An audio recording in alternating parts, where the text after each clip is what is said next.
반갑습니다. 반갑습니다. 이렇게 소중한 자리에 초대해 주셔서 너무 감사합니다. 교무님께서 저에 대해서 지나치게 MSG를 많이 뿌린 설명을 하셔가지고 실제보다 많이 부풀려진 것 같습니다. 사실 남광주 교당이라고 하는 이제 우리 광주에 또 지금 이 교당보다는 좀 많이 작지만 훌륭한 교당에서 근무하고 있습니다.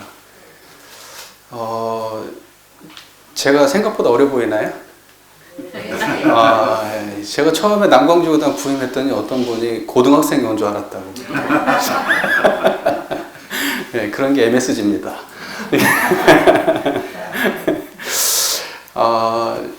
제가 어떤 이야기를 이제 드릴까, 다른 거 없겠죠. 제가 듣기로는 지금 이 교당에서도 이론상에 대한 계속 공부를 꾸준히 하는 걸로 제가 알고 있습니다.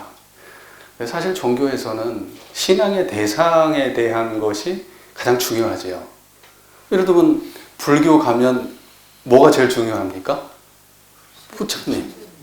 불교 가면 부처님밖에 얘기 안 해요. 그냥 계속 부처님이죠. 부처님에 대한 얘기죠. 기독교 가면 또 무슨 얘기하죠? 하나님. 하나님밖에 얘기 안 해요. 그리고 또 저기 유교 가면 공자님? 저기 어디죠? 저기 어디죠? 사막에 있는 어떤 종교 가면 거기는 알라.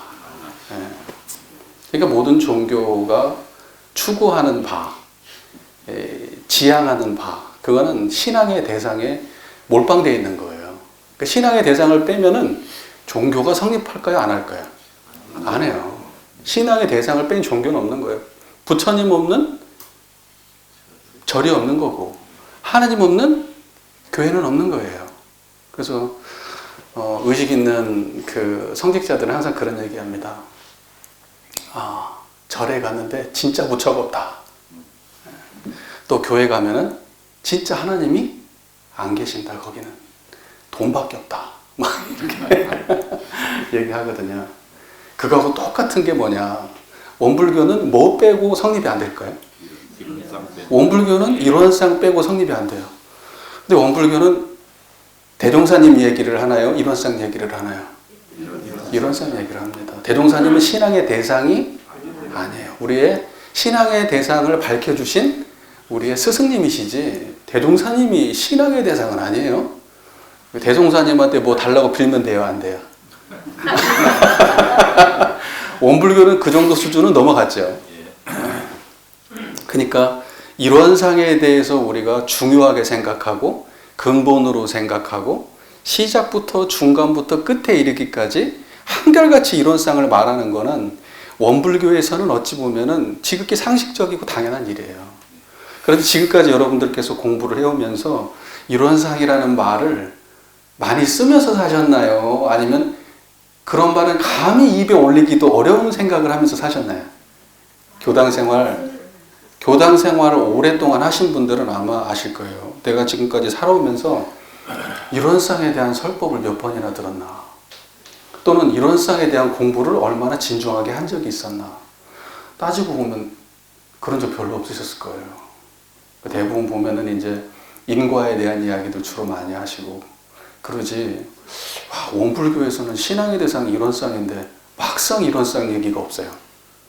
그건 마치 안고 없는 찐빵 같은 거예요. 그러니까 이론상이라고 하는 것을 우리가 당연하게 많이 말해야 하고 당연하게 말해야 하고 잘 알아야 돼요. 부처에 가면 저희 절에 가면 부처님을 모시는데 거기 가면은 부처님의 형상을 모셨잖아요. 부처님의 형상을 원불교도 불교인데 부처님 안 모시고 원불교는 동그라미 모셨거든요.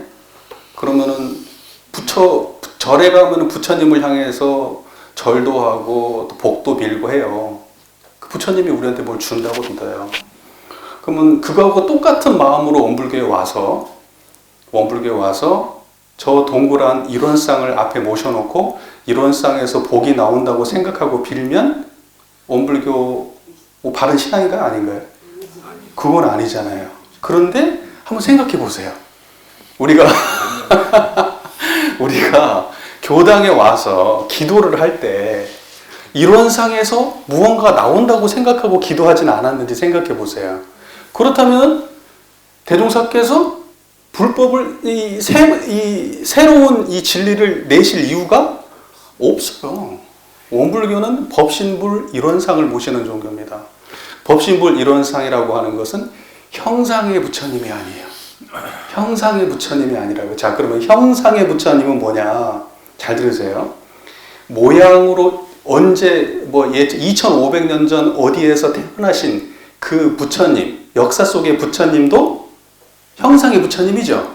그럼 그 부처님도 우리가 모신 부처님이 아니지요.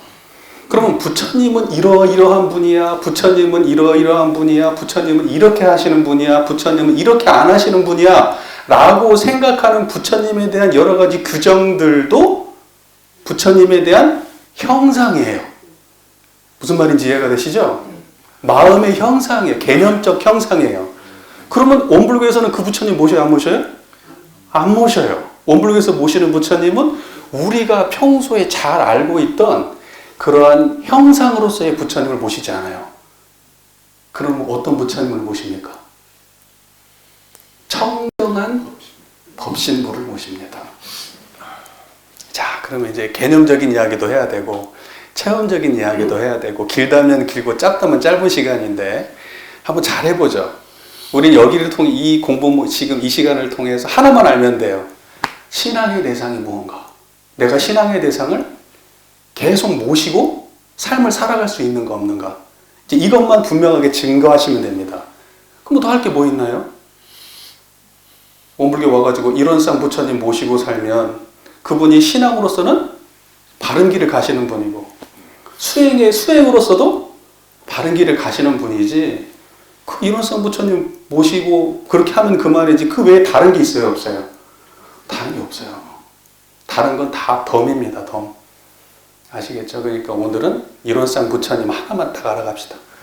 제가 지금 개념 정리를 잘 가리를 타고 있는 거예요. 원불교의 부처님은 과거 모셨던 그런 부처님은 아니다. 자, 그러면 원불교는 법신불 일원상, 그죠? 법신불 일원상. 그러면 요게 무슨 말이냐?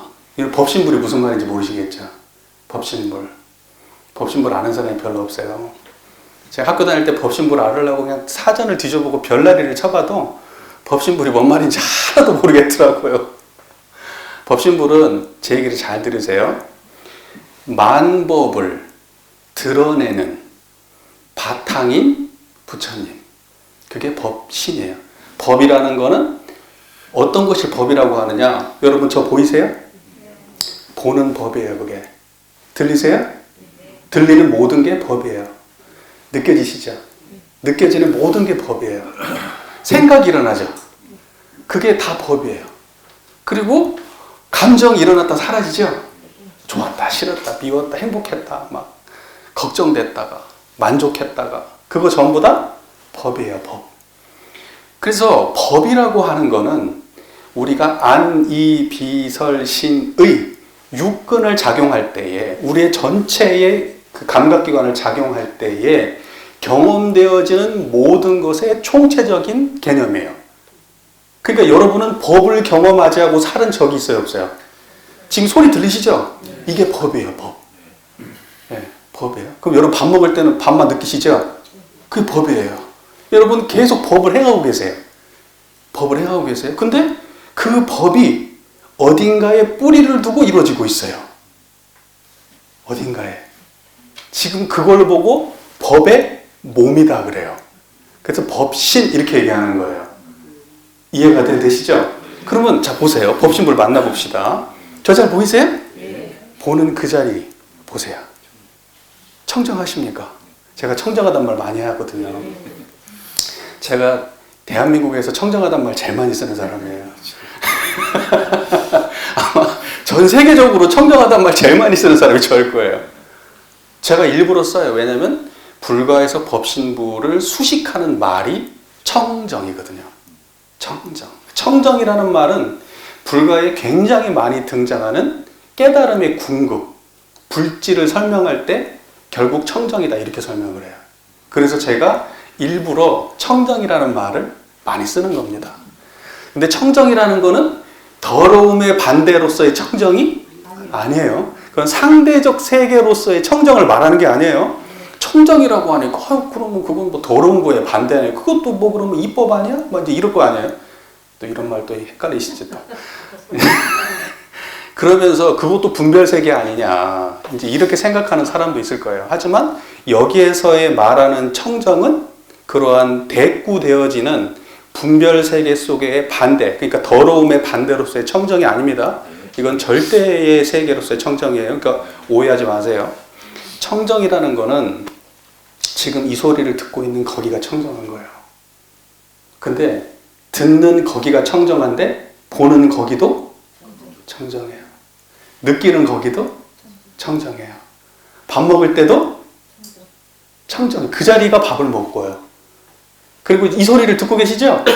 이 소리 듣는 거기도 청정해요. 조금 더 나가면 어쩐 줄 아세요? 화가 날 때도 그 화라고 하는 그 만법 중에 하나가 드러날 때도 어디서 드러나요? 청정한 데서 드러나요. 요란할 때도 기쁠 때도 지어요. 그러니까 중요한 건 뭐예요? 만법을 드러내는 그 자리가 어디 있어요? 안 들어오면 어디에 있나요? 여러분의 상상 속에 있나요? 상상도 만법이죠. 상상도 만법이에요. 진리 그러면 진리를 막 상상하죠. 뭔가 있는 것처럼 그것도 만법이에요. 여러분 진리라고 하는 그 말도 만법이고 무슨 뭐 깨달음이라고 하는 언어를 썼다면 그 언어도 만법 작용이에요. 그러니까 그 모든 것 세상 좋은 거 세상 안 좋은 거 막 모든 거 다 드러내는 그 하나의 경지가 있어요. 그걸 보고 법, 신, 만법의 모음인 자리, 만법의 바탕인 자리, 만법의 근원인 자리. 그래서 그걸 보고 법, 신, 불. 그렇게 얘기하는 거예요. 그럼 법, 신, 불 자리가 지금 제 소리 듣고 계신 거예요. 그럼 그것을 모셨으면 원불교의 신앙의 대상을 모신 거예요? 안 모신 거예요? 모신 거예요. 그러면 여러분 자 보세요. 화났어. 남편이 술 먹고 늦게 들어왔어. 화가 났어요. 맨날 저래요. 그럼 화가 났어. 그런데 그때 뭘 모셔야 돼요? 나의 문제를 해결해 줄 분은 어디 상상 속에 있는 분이 아니에요. 그 문제를 해결해 줄 분은 어디 계세요? 만법의 근원인 자리, 법, 신, 불. 그걸 모셔야 돼요. 그러니까 그때 그 자리를 모시면 어디로 돌아가게 될까요? 현상에 떨어질까요? 아니면 부처님께 귀의하게 될까요? 부처님께 귀의하면 부처님이 진짜 부처님이 우리 문제를 해결해 줄까요? 우리를 외면할까요? 바로 그거예요. 그게 바로 진짜 신앙이라는 거예요. 부처님께 귀의하지 아니하고 부처님이 우리의 문제를 해결해 주지 않아요. 부처님께 귀의하지 않으면 부처님이 우리에게 지혜를 주지 않아요. 근데 그 부처님은 절대 산속에 계시지 않아요. 나무로 깎아져 있지 않아요. 지금 우리 마음속에 청정한 그 자리예요. 그걸 법신이라고 얘기하는 겁니다. 그 부처님 모셔야 돼요. 그러면 이제 여러분들 교당에 와서 사배를 다 올리시죠? 사배를 올리죠. 그러면서 뭐라고 합니까? 천지하감지위, 부모하감지위, 동포응감지위, 법률응감지위. 천지, 부모, 동포, 법률은 법이에요, 아니에요? 법이죠. 천지도 법이고, 부모도 법이고, 동포도 법이고, 법률도 법이에요. 근데 천지가 하감하는 자리가 어디예요? 천지가 어디에 하감하셔? 자, 보세요. 이 손바닥이 지금 어디에서 지금 드러나고 계셔요? 거기 드러나고 계세요? 하늘을 보러 보면 그 하늘은 어디에서 드러나고 계세요? 그러니까 천지가 하감하는 자리가 어디예요? 청정한 그 자리죠. 그 법신의 자리에 천지가 하감하고 계시잖아요. 부모는 어디에 하감하세요? 그 자리에 하감하시죠. 동포 법률은 어디에서 응감하세요? 그 자리에 응감하시죠. 천지 하감지위 할 때도 청정한 그 자리, 부모 하감지위 할 때도 청정한 그 자리, 동포 응감지위, 법률 응감지위 할 때도 청정한 그 자리. 그러니까 우리 남편이 동포예요. 남편이 동포예요. 그죠? 그리고 우리 직장 동료들이 다 동포예요. 초목금수도 다 동포예요. 가게에서 만나는 사람도 다 동포예요. 어디에 응감하셔야 돼요? 어디에 응감하셔야 돼요? 바로 그거예요. 그게 사한신앙이에요. 이해되세요? 하늘 볼 때 어떤 마음이 드러나야 돼요? 청정. 그러면 내가 지금 천지에 응감하고 있는 거예요. 부모님을 볼 때 어떤 부모님은 나에게 행복을 줬고 어떤 부모님은 나에게 불행을 안겼어. 지금도 나에게 고통을 주고 있다고 생각해. 저 부모님 때문에 내 인생에 꼬였다고 생각하는 사람도 있고, 어떤 부모님은 그냥 나에게 행복감을 주신 분이 있고 너무 감사한 분이 기도해.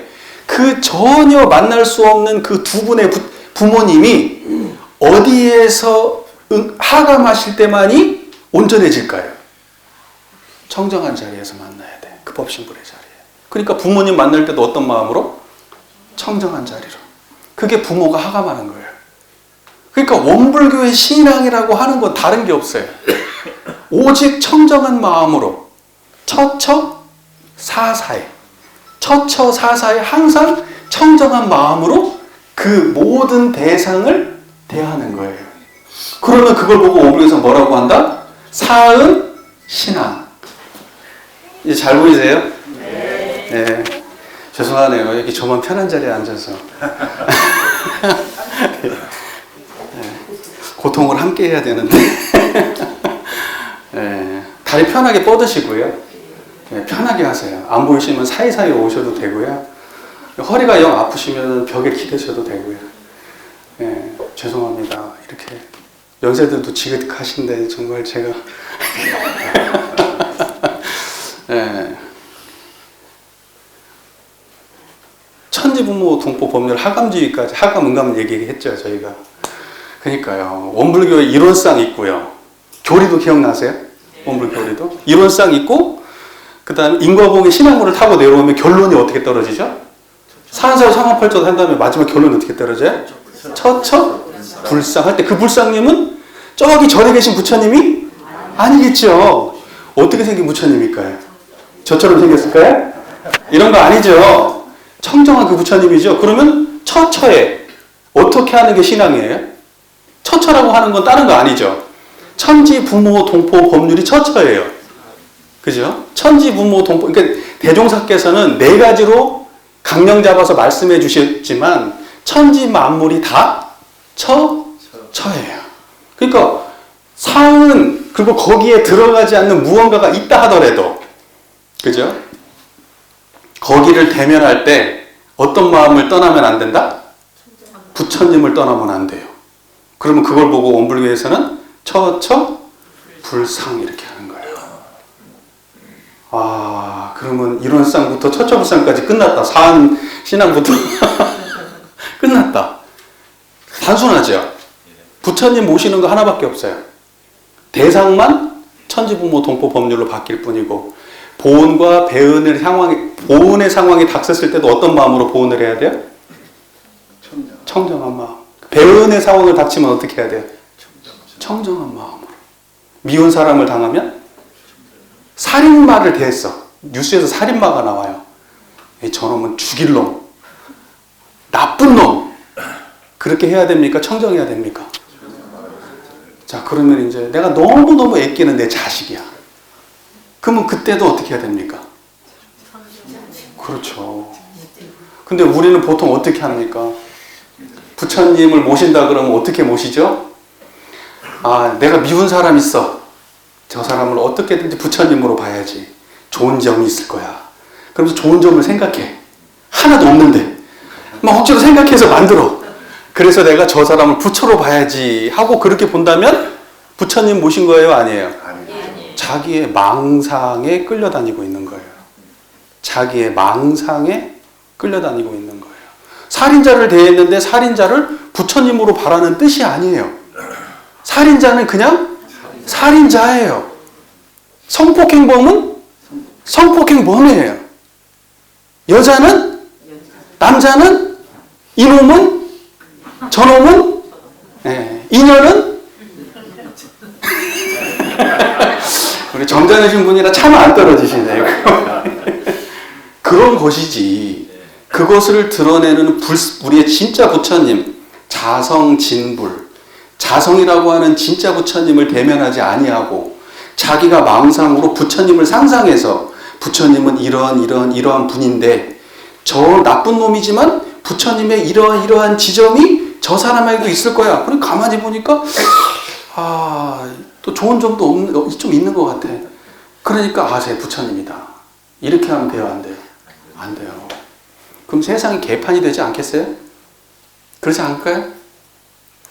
그런 뜻이 아닙니다. 말 잘못 이해한 거예요. 이해되셨죠?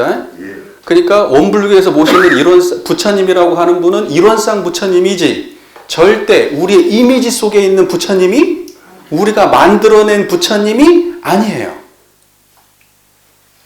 아시겠죠? 부처님은 여러분이 상상하는 상상 속의 존재가 아니라 상상을 드러내 상상이라고 하는 만법을 드러내는 지금 청정한 이 자리가 진짜 부처예요. 그러면 그 자리에 귀의하면 이 사람을 대할 때 미웃거나 괴롭거나 힘들거나 이런 마음이 나요, 안 나요? 안 나요. 살인자도 그 마음으로 돼요. 내가 남편이 정말 꼴보기 싫은데 근데 내가 이 마음의 힘이 부처님께 의지하는 힘이 강하고 부처님을 모시고 살면 말 한마디도 쉽게 잘 안 나가요. 나쁜 말이. 왜? 문제가 이미 안 되니까. 부처님께서 나의 문제를 이미 해결을 해줘요. 그걸 보고 원불교에서는 법신불 일원상을 신앙의 대상으로 모신다. 이렇게 얘기하는 거예요.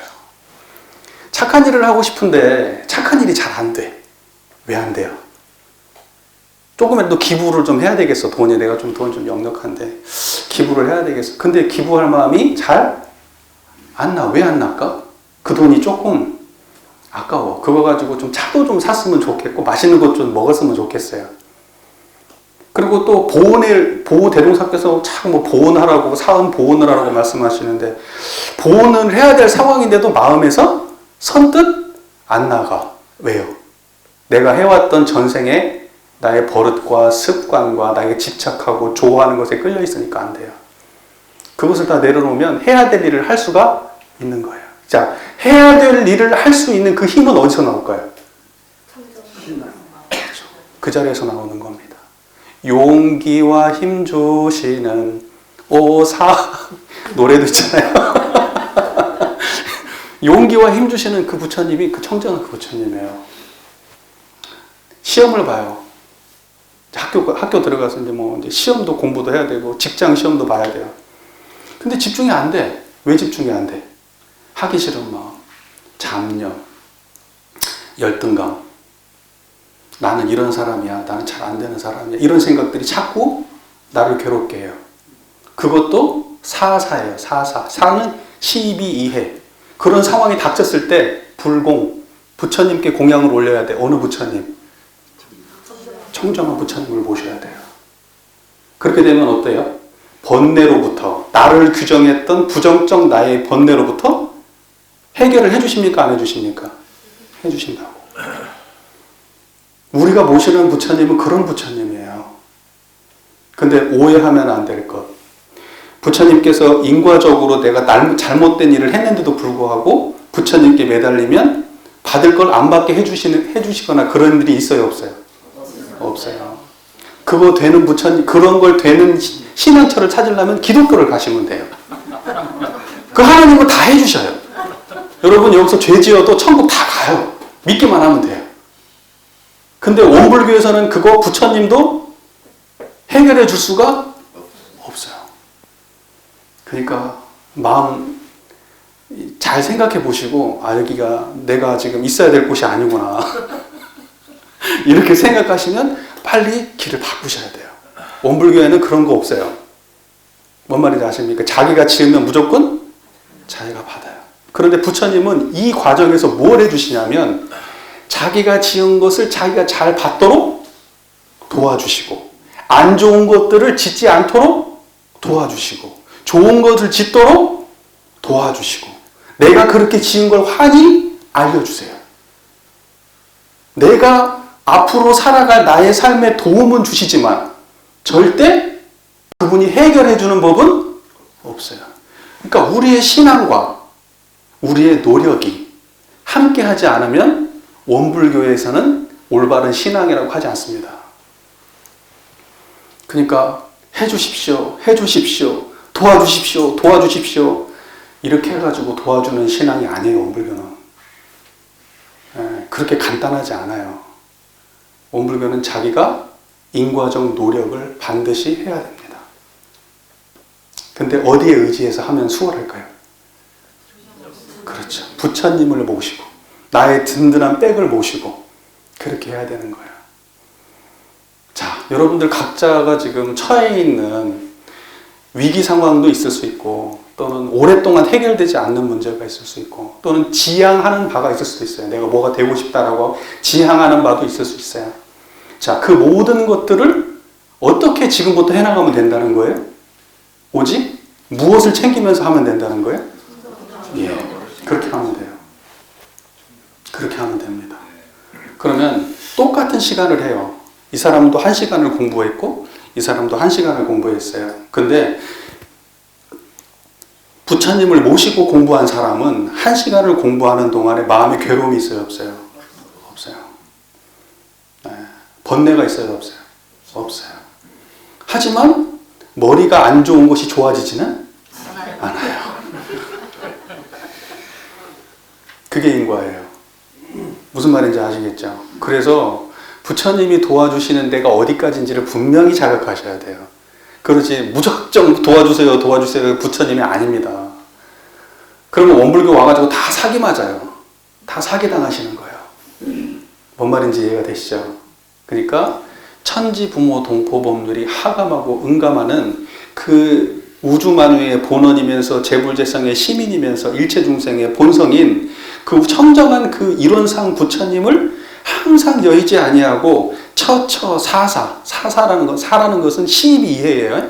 옳고 그렇고 이롭고 새로운 해로운 어떤 상황에 닥쳤을 때 또는 어떤 대상에 닥쳤을 때는 처처라고 말하는 거예요. 그러니까 어떠한 상황에 닥쳤을 때 만법을 대할 때마다 만법의 근원이신 부처님을 모셔서 만법으로 끌려가지 아니하고 만법을 주도하고 다스리게 하는 것, 그게 바로 우리 신앙하는 태도입니다. 청정하십니까? 지금 부처님 모셔야 돼요. 여기 끝나고 나가면서 부처님 잊어버리실 거 아니야. 신발 신고 계단 내려가면서 아우 추워 그러면서 잊어버리실 거 아니에요. 에? 아유 그리고 이제 집에 이제 걸어가야 되고 또 차를 타고 가는데 집에 들어가가지고 이제 이불 덮고 자야지 하면서 그냥 또 잊어버리실 거 아니야. 아침에 또 잊어버리실 거 아니야. 부처님을 안 모시면 부처님으로부터 위력이 나올까 안 나올까? 부처님을 대면하지 않으면 부처님한테 위력이 안 나와요. 근데 그게 어렵습니까? 쉽습니까? 천하 쉽지. 지금 청정하시잖아요. 천하 쉽지. 이게 뭐가 어려워서 신앙을 못해요. 형상으로 모신 부처님은 더 힘들어 모시기가. 부처님이 어떤 분인지 여러분들 다 아세요? 머릿속으로 외워야 되고 생각해야 되고 판단해야 되고 이것은 뭐 그럴 필요가 있어요? 없어요? 다만 청정하잖아요. 그냥 이게 뭐 손가락 하나 까딱하는 것도 이렇게 힘을 써야 돼. 근데 이 부처님은 이러기 전에 이미 드러나 계셔요. 지금 이걸 보고 이론상 법신불 이론상을 신앙의 대상으로 모신다 이렇게 얘기하는 거예요. 그러면 수행의 표본은 뭐예요? 수행의 표본은 또 따로 있어요? 부처님께서 과거에 2500년 전에 부처님께서 이런 수행을 하셨고 이런 경지를 이루셨고 이런 고행을 하셨고 이런 지혜를 얻으셨다. 이걸 머릿속에 막 책 몇 권 분량을 딸딸딸 외운다고 해서 우리가 신앙의 대상을 수행의 표본을 바르게 확립했다고 말할 수 있나요? 그거는 기억이에요. 기억. 이해예요. 이해. 기억과 이해는 만법이에요? 아니에요? 만법이잖아요. 기억과 이해는. 여러분의 책 수십만 권을 다 이어도 여러분의 기억에 들어있는 거예요.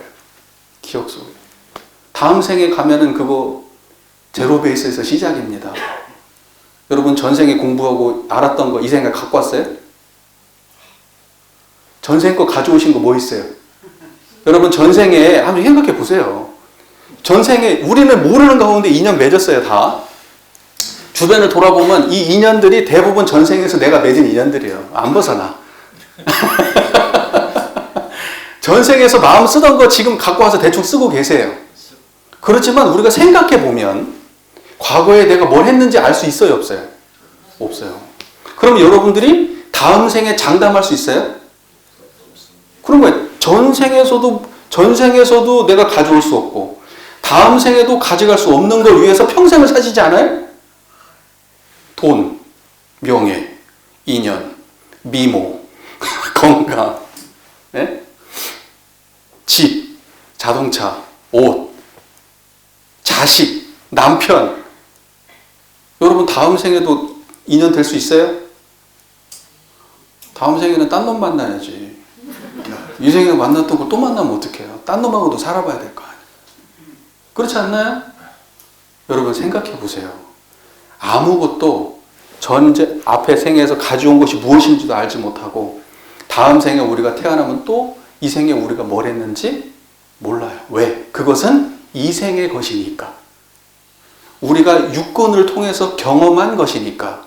육군이 사라짐과 동시에 육군을 통한 경험은 사라져요.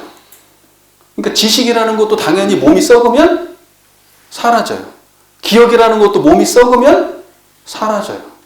인연이라는 것도 몸이 썩으면 사라져요. 다 사라져. 마음법은 다 사라져요. 마음법은 다 사라져요. 일어났다가 변화했다가 사라져요. 그걸 보고 생, 주, 이. 주는 뭐예요? 유지된다는 거잖아요. 이는 뭐예요? 변한다는 거예요. 멸은 뭐예요? 사라져. 그럼 사라졌다가 또 다시 생, 주, 이, 멸. 또 다시 생, 주, 이, 멸. 이것을 계속 반복하는 게 마음법이에요. 그러면 생주, 이멸을 확 드러내고 있는 청정한 이 자리는 생주, 이멸하고 상관없이 계속해서 유지되고 있는 거예요. 이걸 보고 불생, 불멸. 내가 원해서 만들 수도 없고 내가 없애고 싶어도 없앨 수 없어요. 그것만이 영원해요. 그래서 전생에 여러분들이 어떤 분들은 전생에 무엇이었고 어떤 분들은 전생에 무엇이었고 하지만 전생의 모습은 다 달랐을 거예요. 하지만 그 다른 모습 속에서 각자가 다 이 법신불 자리 하나는 똑같았을 거예요. 지금 여기 살고 계신 모습이 하나도 똑같은 분이 안 계세요?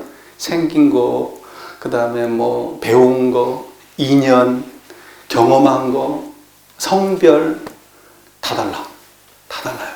그런데 이 소리 듣는 거기 하나는 똑같다고. 이 소리 듣는 거기 하나는 똑같아요. 자, 이거 하나를 놓치지 않고 여기를 바라보며 어떤 거에도 집착하지 않는 것. 이게 수행이에요. 뭔 말인지 이해가 되세요? 예. 근데 그러면 뭐 갖고 싶어?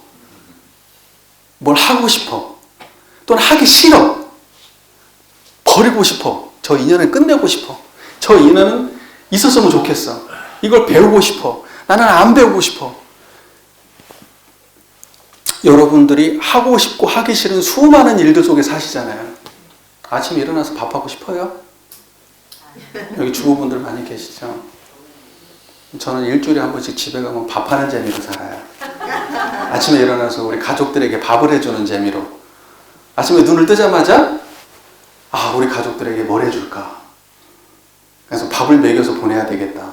가족을 출근시키고 우리 아이들은 학교 보내고. 그래서 저는 청소를 합니다. 네. 제가 하고 싶을까요? 하고 싶어요, 저는. 하지만 그렇지 않은 분도 계실 거 아니에요. 그렇지 않은 분도, 저는 어쩌다 한 번이니까. 매일 한다 그러면 저도 그렇게 안 될 텐데, 끼케야 일주일에 한 번 아닙니까? 근데 하고 싶고 하기 싫은 데에 마음이 요동치고 끌려가요. 하기 싫은 걸 못하게 되면 힘들고, 하기 싫은 것을 못하게 돼도 힘들고, 하기 싫은 걸 하게 돼도 힘들고, 하고 싶은 걸 못하게 돼도 힘들어요. 여러분, 보통 그래서 힘들죠. 네. 그럼 그때 그쪽을 쫓아가야 됩니까? 그놈은 변하는 거지 하고 불변하는 자리로 들어가야 됩니까? 그렇죠. 그걸 수행이라고 하는 거예요. 그러면 그 불변하는 자리가 신앙의 대상 자리하고 같은 자리요? 다른 자리요? 같은 자리네? 그러니까 원불교는 신앙한다고 하지만 결국 수행의 공덕으로 나타나고, 수행을 한다고 하지만 신앙의 공덕으로 나타난다 이거예요. 그래서 원불교에서는 법신불 이론상을 신앙의 대상과 수행의 표본으로 보신다 이렇게 얘기하는 거예요. 깔끔하네. 깔끔해요. 깔끔하네. 그럼 여러분 수행 박수까지 치고 그러세요. 치려면 확실하게 치시던가. 정말 간단하죠. 그러니까 대종사께서 어떻게 이렇게 신학문과 수행문을 이론상이라고 하는 한 자리로 통합해서 신앙을 해도 이 자리로 하고 수행을 해도 이 자리로 하게 만들어 놓으셨는지.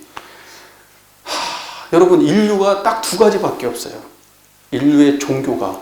하나는 신앙 중심의 종교, 하나는 수행 중심의 종교. 딱 두 가지밖에 없어요. 그런데 인류 역사에 신앙의 중심의 종교와 수행의 중심의 종교가 만난 적이 있어요, 없어요? 만난 적이 없어요. 기독교하고 불교는 만날 수 있어요, 없어요? 못 만나요. 근데 원불교에서는 만나요, 안 만나요?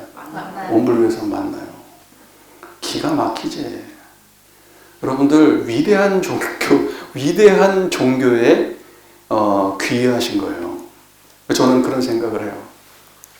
우리가 이론상의 진리를 신앙의 대상과 수행의 표본으로 모시는 이상 우리의 의식의 수준은 더 올라갈 데 없는 데까지 이미 올라가 있다.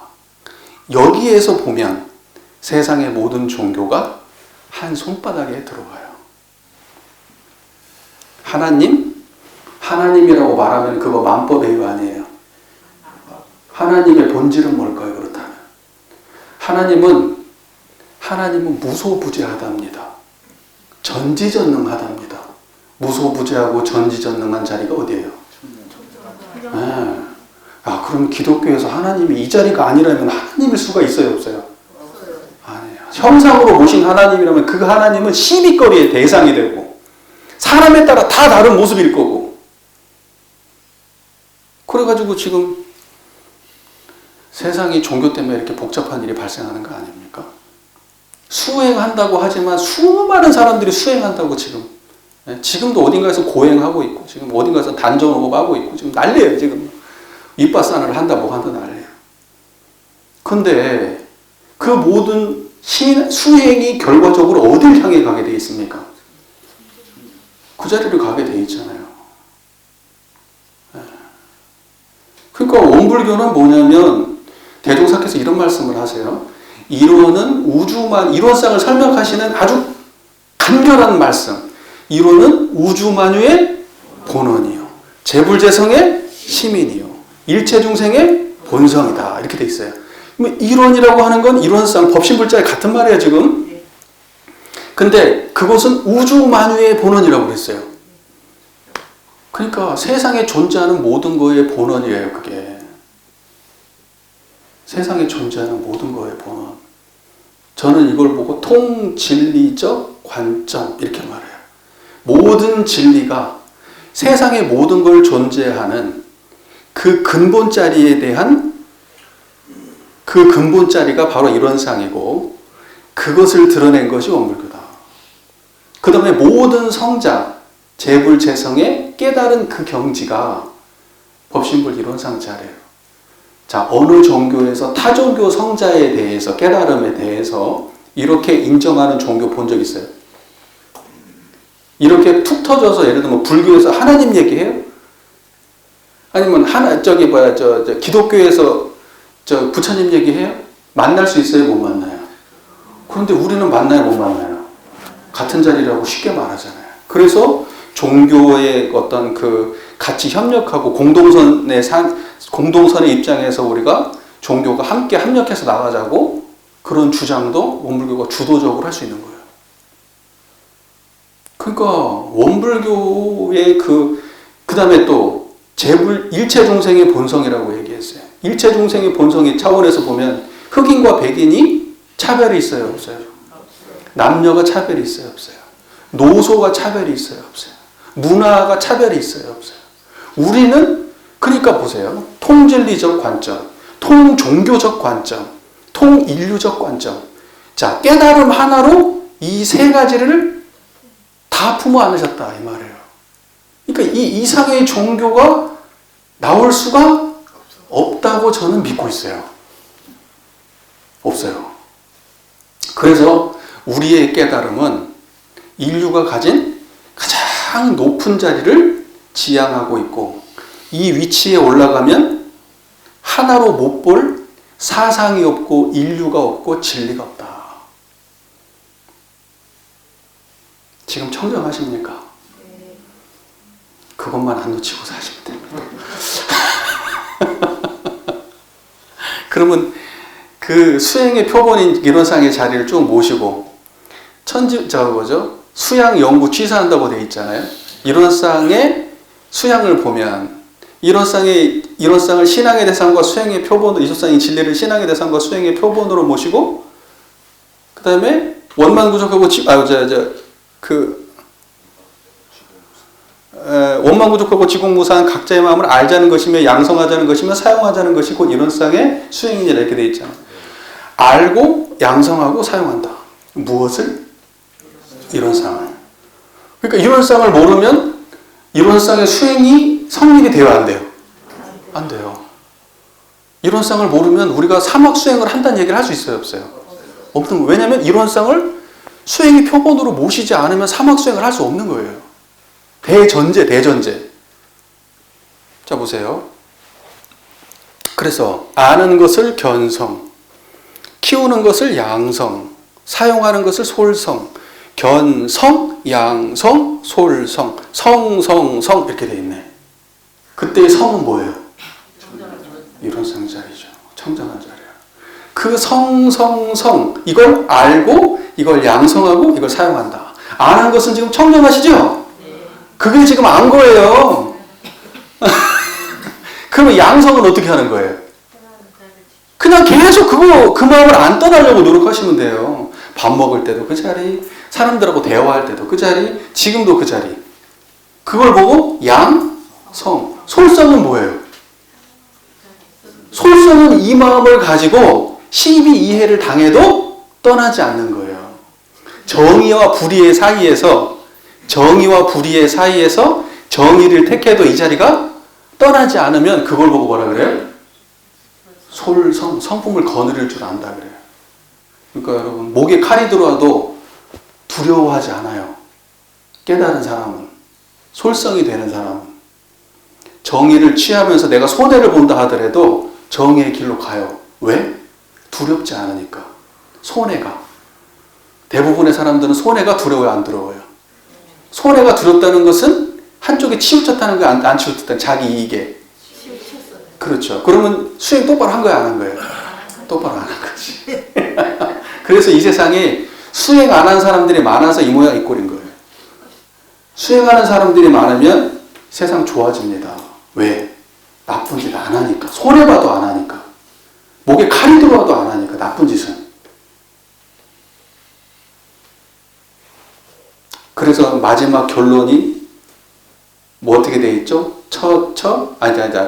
무시선, 무처선. 그럼 선이라는 건 뭐예요? 터닦을 선자예요, 그게. 터자리가 어디예요? 이 생각이 일어나는 터가 어디예요? 감정이 일어나는 터가 어디예요? 판단이 일어나고 사라지는 터가 어디예요? 그 터를 선이라고 하는 거예요. 그러니까 무시선 그러면 언제나 그 터자리를 떠나지 않는 거예요.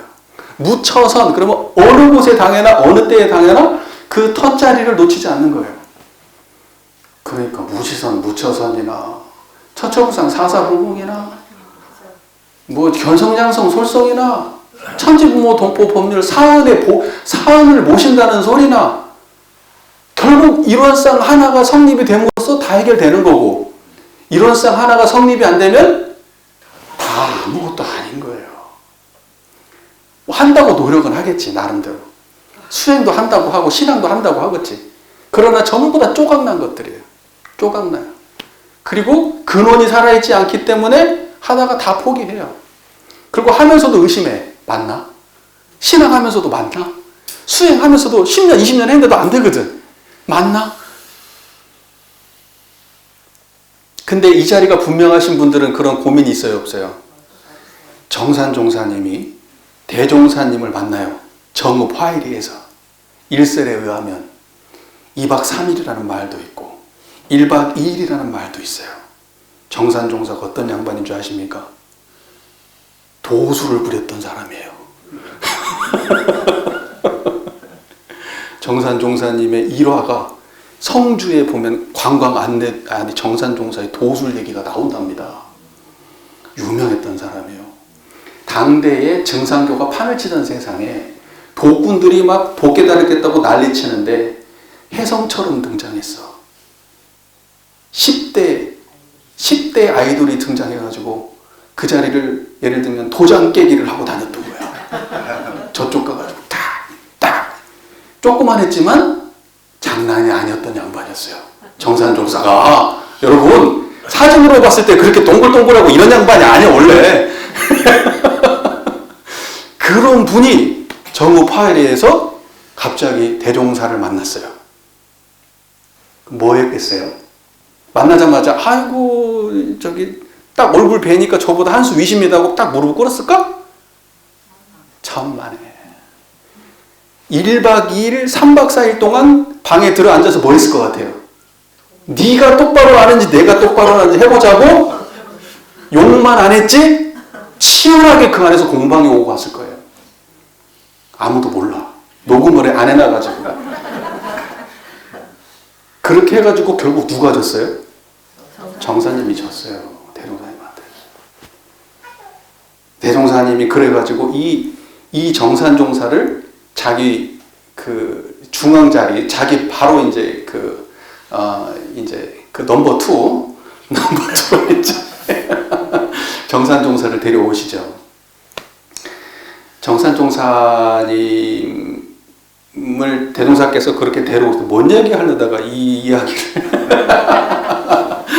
했는지는 모르겠는데, 갑자기 왜 이 얘기를 했을까? 네. 자, 보세요.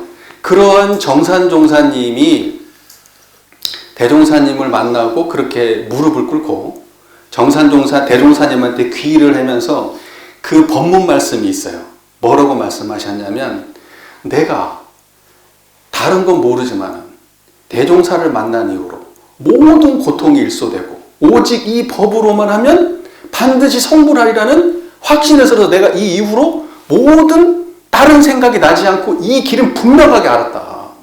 그렇게 말씀하세요. 그 제가 이 얘기를 하고 싶었던 거예요.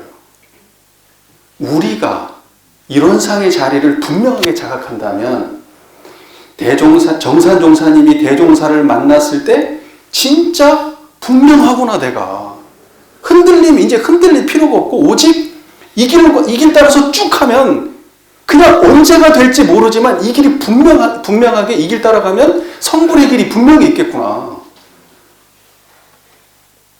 법신불 이론상을 모시면 반드시 그렇게 됩니다. 의심이 없어요. 더 이상. 저쪽에서 뭐 수행 뭐 한다 그러면 끼웃끼웃하고 저쪽 가니까 기도가 이루어졌다더라. 저쪽 가가지고 뭐 어디 가빠이 와서 기도하니까 뭐가 됐다더라. 어디 가가지고 코를 돌로 깨가지고 갈아가지고 마셨더니 자식을 낳았다더라. 뭐 이런. 그럴 일이 있어요, 없어요? 그럴게요. 점집들 가시죠, 점집. 이 중에 계실 거야. 우리 어머니도 한 번씩 가셔.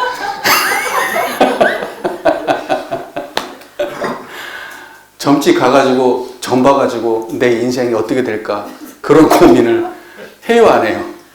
그런 짓을 안 해요. 내가 다 알아. 내가 다 안다고. 내가 다 알지. 여러분 내일 어떻게 될지 여러분 모르세요? 지금하고 완전히 다른 삶을 사실까요? 아니면 지금의 연장선상에서 내일 있을까요?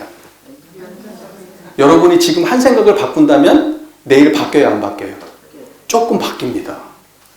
매일을 조금씩 바꾼다면 10년이 바뀌어요, 안 바뀌어요? 바뀝니다. 그런데 뭐 한다고 점집 가서 물어봅니까?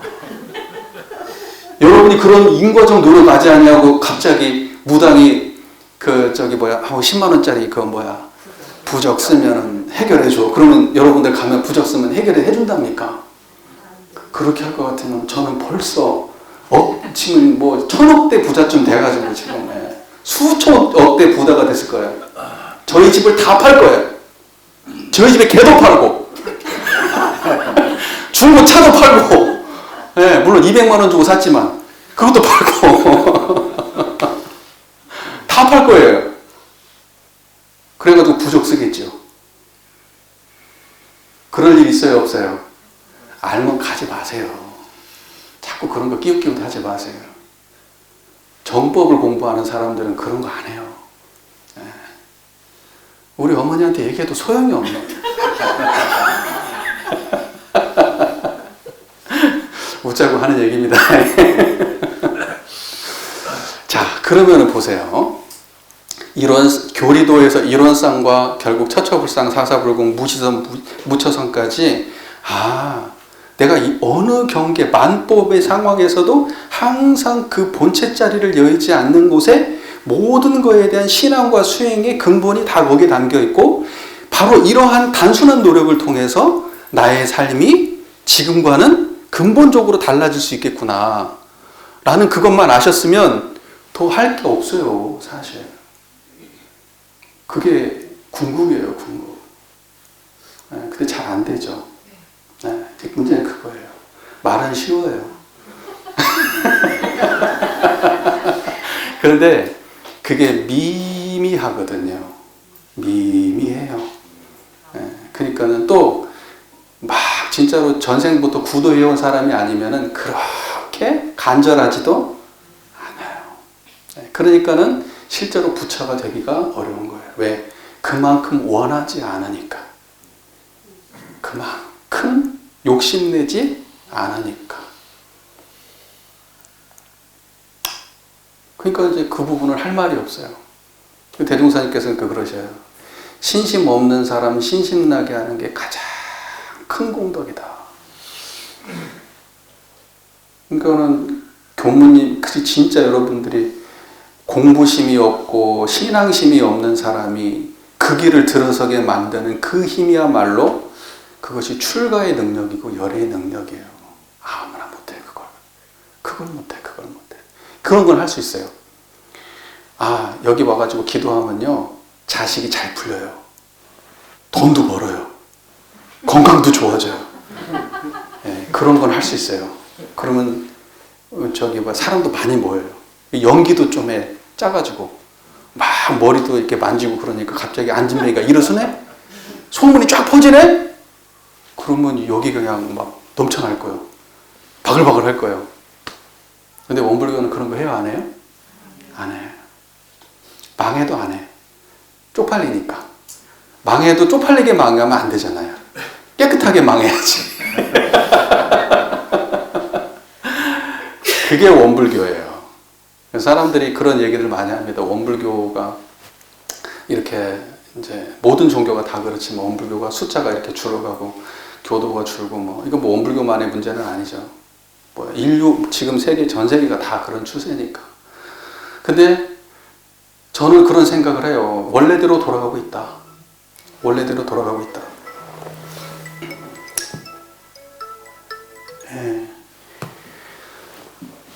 제가 여기 공부하러 온다고 이야기를 하고 왔었어야 되는데. 그렇게 해가지고 아무리 우리가 그 물리적인 노력을 한다 그래도 이 흐름을 바꿀 수는 없어요. 하지만 인류의 일부의 사람들은, 전 인류의 일부의 사람들은 반드시 일을 하게 되어 있습니다. 무슨 말인지 이해되십니까? 전 인류의 극소수의 사람들은 반드시 이걸 포기하지 않습니다. 이걸 이어갑니다. 이걸 보고 법의 해명을 잇는다 그래요. 법의 해명을 잇습니다. 그 사람이 어디에 처했든 무슨 일을 하든 이걸 놓치지 않으려고 노력하는 사람이 반드시 있습니다.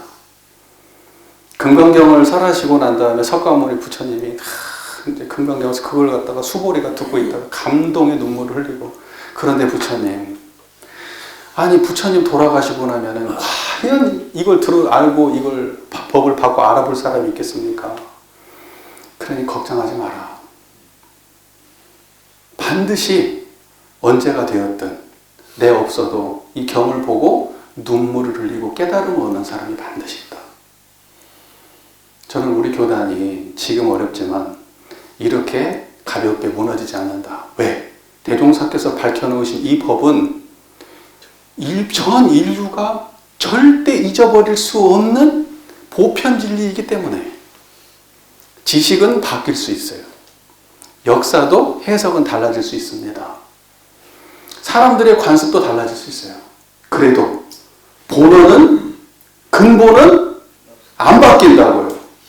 모든 인류가 자기 인생의 문제, 세상의 문제, 고통의 문제를 해결하는 방식은 바뀔 수가 없어요. 그렇기 때문에 이 교법은 절대 없어지지 않는다. 여기 또 그런 분들이 계시지 않습니까? 이 지켜주실 분들이. 네, 갑자기 뭐 표정들이 무거워지시네. 법회 출석 잘 하십시오. 예, 열심히 하시고요. 예, 괜히 또 이 공부 모임 했는데 또 다음번에 또 법회를 했는데 교도인데 그날 너무 피곤해서 아직까지도 피곤이 덜 풀려서 법회 못 나왔다. 이제 이러면 어떡합니까? 제가 뭐가 되겠어요? 더 많이 나오고, 예, 또 공부하시는 분들이 늘어나야 됩니다. 자, 중요한 얘기를 하나 안 했네요. 법신불 일원상 그랬어요. 일원상이 여러분이 생각할 때는 동그라미다 이렇게 생각하시죠. 동그라미 하나가 한일자, 둥그런자, 모양상자, 동그라미 하나 이걸 일원상이다 이렇게 생각하시는 분 많이 있죠. 여기 계신 분은 아닌가 보다. 기본 공부 다 해서. 그런 뜻이 아니에요.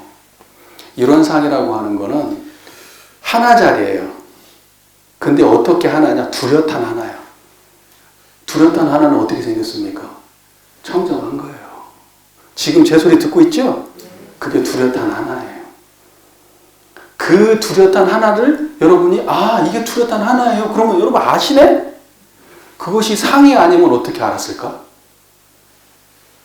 물론 그 상은 보이는 상도 아니고 만져지는 상도 아니고 들려지는 상도 아니야. 아는 상도 아니고 느끼는 상도 아니야. 하지만 여러분은 이곳으로 환히 듣고 있는 그 자리가 있다는 사실을 알아요. 그걸 보고 상이라고 하는 거야. 무슨 말인지 아시겠죠? 그래서 상이라고 하는 거는 형상이 아니에요. 바탕상이에요. 바탕상.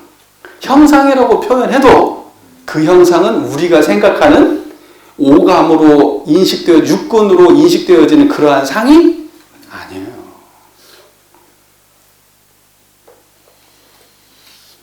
그래서 그걸 보고 텅 빈 상이다. 그래서 공상이다.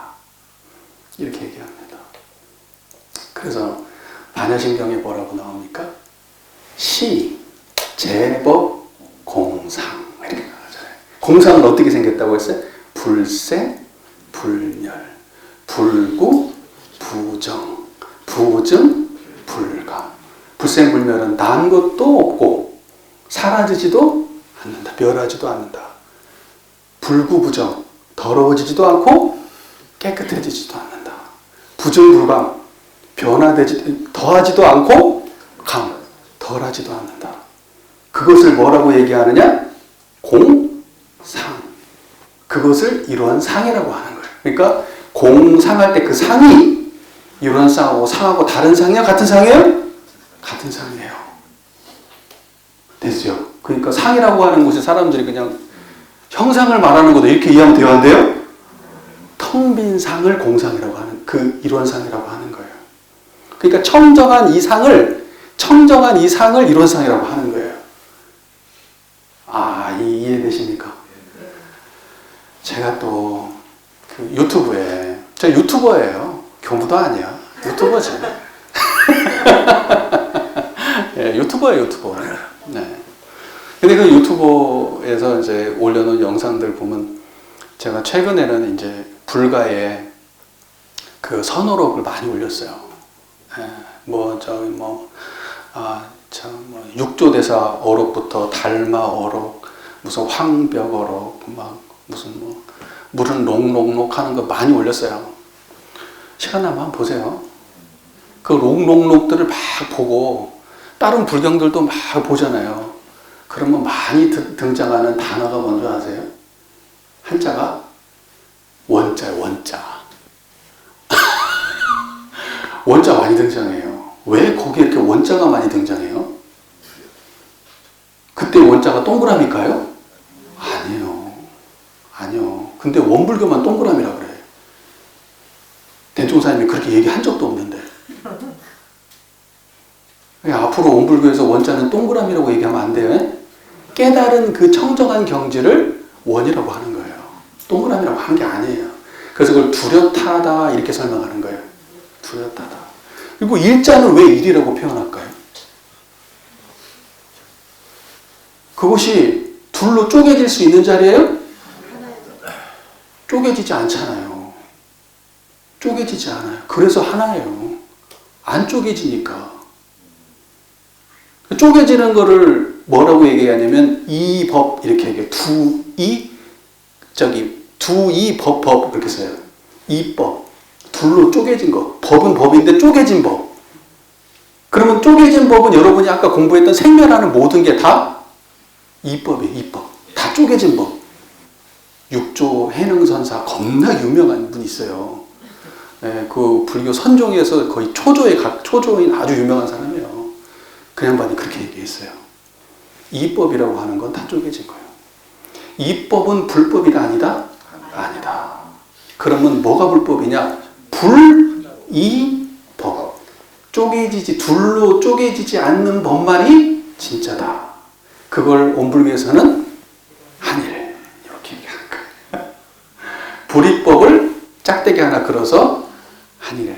그러니까 이론상이라고 하는 거는 청정한 이자입니다. 한마디로 얘기해서. 그러니까 형상이 아니에요. 그걸 오해하시면 될까 안 될까? 안 돼요. 제발 부탁입니다. 그래서 사람들이 이렇게 교당을 딱 문을 들고 들어오시면, 신입교도가 오시면, 그럼 뭐부터 얘기해야 돼요? 이론상은 어려우니까 여러분 한 3년 최소 10년을 다녀야지 알 수 있어요. 이렇게 하실 거예요? 오면은 신입교도가 오시면 그냥 이론상을 알려드려야 돼요. 원불교가 그게 돼야 돼요. 근데 이론상이라고 하는 거는 막 10년, 심지어는 퇴임을 한 특별한 교모님만이 설할 수 있는 법문인 것처럼 그렇게 인식하시면 안 돼요. 여러분 일상의 언어 속에서 항상 쓰여지고 살아 움직여야 됩니다. 무슨 귀중하게 감춰두려고 있는 용어가 아니에요. 그러니까는 이제 이론상 알아? 이론상도 모르면 안 돼. 자, 앉아봐. 이론상 알려줄게. 그렇게 돼야지. 여기 교당 여기 교도님들은 공부 많이 하신 분들이잖아요. 타 교도님들 만나면 다 아시죠? 또 타교당 인맥도 다 있으시죠? 딱 앉혀놓고 이론상에 알아야 된다. 이론상을 설명을 해드리세요. 저는요, 우리 교당 처음에 부임해서 부임 갔을 때 처음부터 이론상 얘기만 했어요. 처음에 딱 성리품부터 시작을 했어. 1년, 2년은 뭔 말인지, 저도 이제 설명하는 게 좀 부족하니까 1년, 2년은 교도님들도 뭔 말인지 모르고 하다가 3년째 되면서부터 갑자기 귀가 열리기 시작하셔가지고 교도님들이 그때부터 귀 명창이 되셨어요. 그래서 가지고 우리 교도님들 들어보면은 다 판단해. 틀렸어. 뭔 말인지 아십니까? 그래야 저 같은 교모들도 교도님들 무서워서 공부 더 해요. 뭔 말인지 아시겠죠? 그리고 그래야 여러분들의 수준이 원불교 다닌 보람이 있는 거예요. 정말 진짜 얼마나 다행입니까, 여러분. 저가 이제 뭐 오손도손 얘기하는 분위기니까 이제 어느 정도 큰 이야기는 한 것 같고, 큰 줄기는 이야기한 것 같고, 세세하게 얘기하면 이제 뭐 한도 끝도 없어요. 법문이 뭐 한두 개 해야지. 근데 세세하게 얘기하면 한도 끝도 없는데, 큰 줄기는 다 말씀을 드렸어요. 이게 여기에서 이제 이론상이 얼마나 소중한지 알고 실천할 수 있으시면, 그러면 사실 더 할 게 없어요, 이제는. 그럼 끝났네. 이렇게 단순한 거예요. 저는 근데요, 이 공부를 이렇게 제대로 채를 못 잡고 얼마나 많이 헤맸는지 몰라요. 저는 어떤 사람이었냐? 선정주의자였습니다. 선정주의자. 선을 해서 깨달음 얻을 수 있다, 이렇게 생각을 했어요. 대종사께서 분명히 좌성 공부는 양성 공부라고 했는데, 근데 양성은 깨닫는 건 견성인데, 경성 공부를 해야 깨닫는 건데, 근데 세상에 공부한다고 수행한다는 사람은 다 좌선하고 앉아있는데, 그렇게 생각하니까 그게 항상 마음속에서 이해가 안 됐어요. 깨달으려면 좌선해야 된다, 이렇게 생각을 하니까. 깨닫기 위해서 좌선을 열심히 했어요. 몇 시간을 하고, 틈나는 대로 하고, 방학만 되면 막 선한 데 찾아다니고, 막 좌선만 주구장창 했어요. 어느 교당 가가지고 거기서 교무님하고 사이가 틀어져가지고 적응 못하면 아침, 점심, 저녁으로 그냥 좌선만 해. 좌선만 해. 왜? 깨닫기라도 해야지. 깨닫기라도 해야지. 딴 건 못해도. 근데 깨달았어요? 못 깨달았어요? 못 깨달았어요. 못 깨달았어요. 그 시간이 길어지니까 병이 나요, 안 나요? 병 났어요. 저는 온몸에 피부병이 났어요. 온몸에 피부병이 났어요. 대학원 2학년 때 발병을 했어요. 그래가지고 온몸이 따끔거려가지고 살 수가 없어요. 그래서 항히스타민제를 복용을 했어요. 아침, 저녁으로. 그걸 먹어야 통증이 없어요. 자, 벌써 얼마예요? 굉장히 오랜 시간을 복용했어요. 의사 선생님은 그렇게 얘기하시더라고요. 당신의 병은 발생된 경로도 알 수 없고 낫는 경로도 없는 마음에서 기인한 시민성 피부질환이다.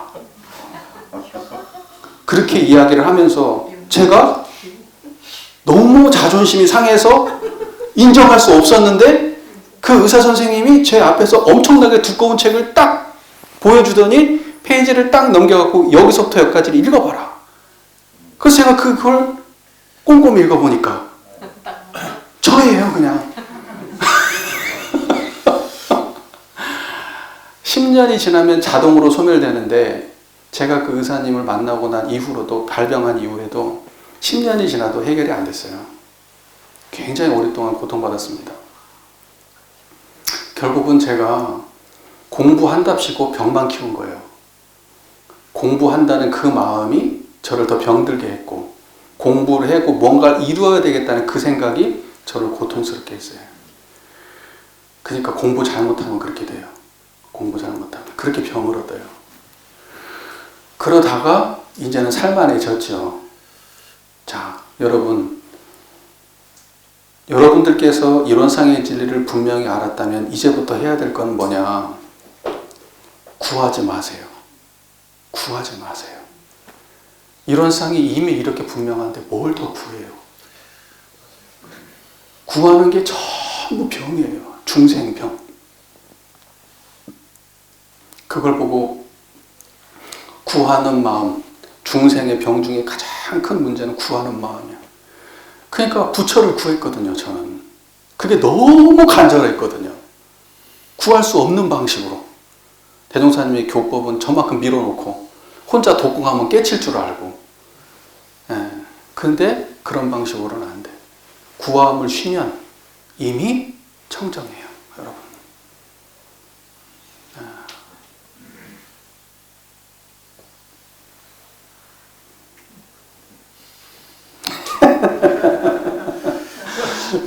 근데 이제 공부를 이제 막 시작해갖고, 이제 설명도 어느 정도 할 수 있고, 내가 깨달은 줄 알았어.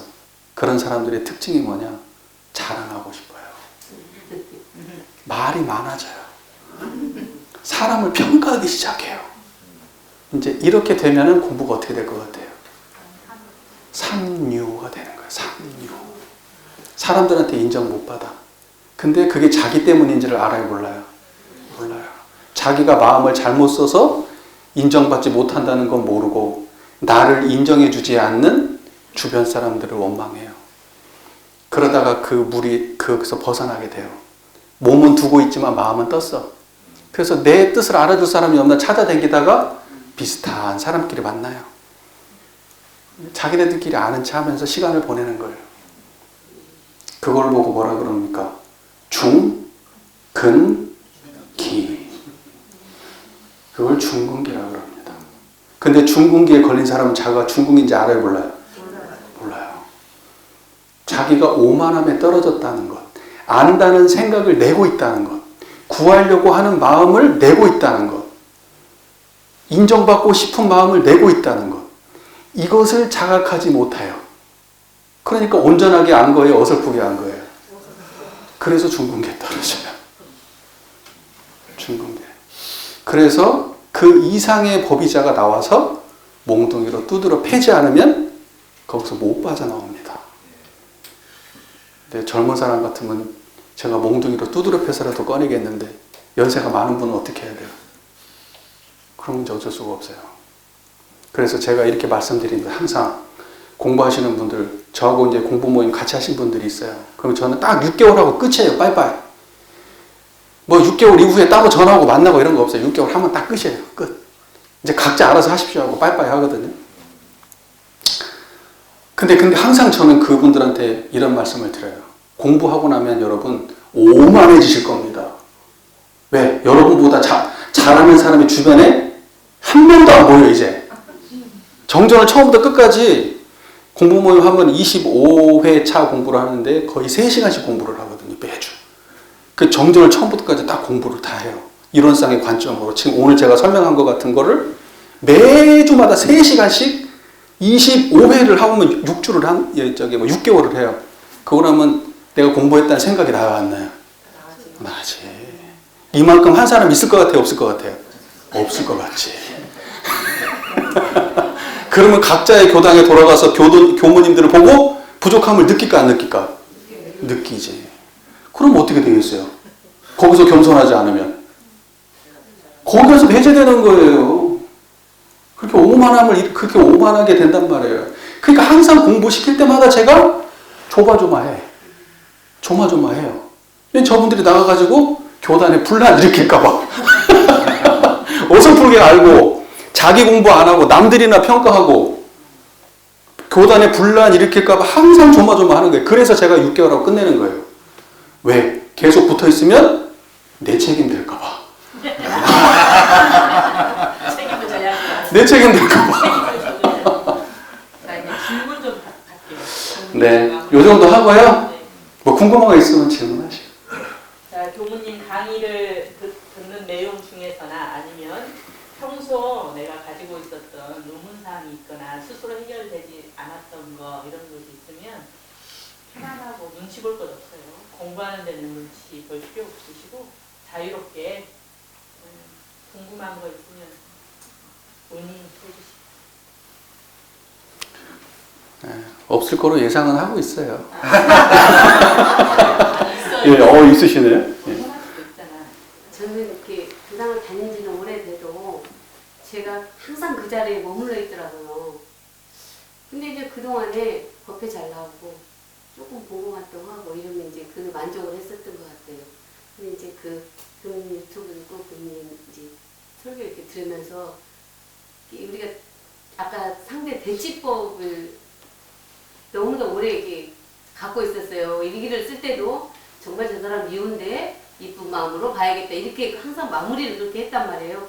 거기에서 제가 조금 힘들었던 게, 거기에서 이쁜 마음, 미운 마음에서 제게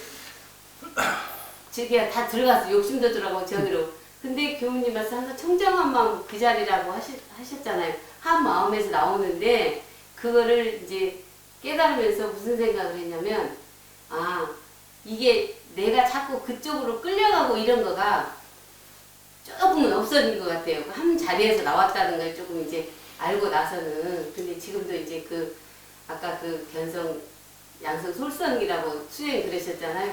근데 알기는 조금 알아도 이 지켜내기가 참 힘들어요. 사실은 그게 솔성은 이제 그 다음에 일이고, 근데 그 지켜야 된다라는 거가 조금 어떻게 하는 게 잘 지켜지지 이런 생각을 하고 있습니다. 공부를 하시니까 하는 질문 같아요. 그러니까 제가 얘기를 들어보면 이거죠. 그 전에 공부 열심히 하신 건 분명한데 그 공부가 행복 찾는 공부였어요. 행복 찾는 공부. 순경과 역경 둘 다를 공부로 삼는 게 아니라 행복한 것만을 공부의 대상으로 삼는 거예요. 그래서 행복을 향해 가고 불행한 것은 버려야 된다. 그래서 경계다 그러면 불행은 경계고 행복은 경계다의 대상이 아니야. 그러니까는 안 좋은 상태만 경계의 대상으로 삼아가지고 경계다 해가지고 이걸 좋게 돌려야지. 돌리는 공부를 열심히 하신 거예요. 그러니까 그게 행복을 찾는 욕망에서 비롯된 거예요. 행복을 찾는 욕망에서. 근데 공부가 깊어지면 행복을 찾아요, 안 찾아요? 안 찾아요. 행복이 우리의 궁극이 아니라는 걸 알아요. 그러니까 모든 사람들은 행복을, 이게 뭐냐면 저는 이런 얘기를 하거든요. 대종사님의 행복이라는 글자는 정전에 어디에도 나오지 않아요. 정전에 행복이라는 글자 보셨어요? 안 나와요. 그러면 대종경과 정산정산보보를 통틀어서 행복이 몇 번이나 나오냐? 몇 개 안 나와요. 5개도 안 될걸. 그것도 궁극으로 설명하는 것도 아니에요. 그러니까 행복이라는 언어를 그때 없어서 안 쓴 게 아니에요. 왜냐하면 불법은 행복을 추구하는 공부가 아니기 때문에. 근데 원불교에서는 행복을 향한 욕망으로 공부를 하고 있죠. 그러니까 거기에는 시작부터 어떤 욕망이 개입되어 있어요? 행복. 그러니까 행복이라고 하는 욕망을 향해서 가니까 공부가 왜곡되는 거예요. 어떤 글자를 봐도 계속해서 행복 추구의 방향으로 해석이 되는 거예요. 그러니까는 시작이 행복이면 안 되고 뭐여야 돼요? 이론상이어야 돼요. 청정한 자리. 그러면 행복을 굳이 추구하지 않아요. 내가 선업을 많이 행하면 그냥 다가오는 결과가 행복이고 악업을 많이 행하면 다가오는 결과가 불행이다. 그래서 다만 청정한 자리에서 선업을 행할 뿐 다른 계교가 없어요. 얻으려는 욕망도 전부 다 상짓는 일이니까. 다만 청정한 마음으로 행하고 행할 뿐 결과는 계교하지 않아요. 자, 이제 이게 진짜 깊은 공부예요. 얼마나 고준합니까? 공부를 해도 이렇게 고상하게 해야지. 고상하게 해야지. 행복. 공부해서 행복 찾아야지. 그 공부 아니에요. 대종사께서는 그런 공부 말씀하신 적이 없어요. 여러분 다른 정전에 나와 있는 다 보세요. 순역 경계에 흔들리는 마음을 안정시키는 공부가 연불법이라고 되어 있어요. 그러면 순경도 공부의 대상이고 역경도 공부의 대상이에요. 근데 이렇게 역경만을 공부의 대상으로 삼아서 순경으로 돌리는 공부를 하는 사람은 순경일 때 공부 어떻게 합니까? 그러면 순경일 때 공부 못해요. 왜냐면 순경에는 공부의 대상이 아니니까. 그런데 이런 쌍짜리를 아는 사람은 순경일 때도 청정이에요. 역경일 때도 청정이에요. 이게 일여 그러는 거예요. 일여. 그래서 제가 목표가 편안하고 행복한 생활을 해야 되기 때문에 이게 목표였어요. 근데 이제 조금씩 달라지는 게. 그럼 이제는 어떻게 바꾸실 거예요, 목표를? 청정일념으로 일상을 살자. 이걸로 바꾸세요. 청정일념으로 일상을 살면 어떻게 될까요? 예전에는 그릇 자체가 키워져요, 이제. 경계를 담는 수준이 높아져요. 그래서 경계를 판단하고 간택하지 않아요. 들어오는 족족 청정해버려요. 뭐가 들어와도 이렇게 돼야 되지. 들어오는 놈을 아직 그거 안 돼요. 안 되지. 안 되지, 그게. 아니, 대종사님이 그 예를 들어 수행편, 사막의 결과 밑에 보면 뭐라고 되어 있어요? 오래오래 계속.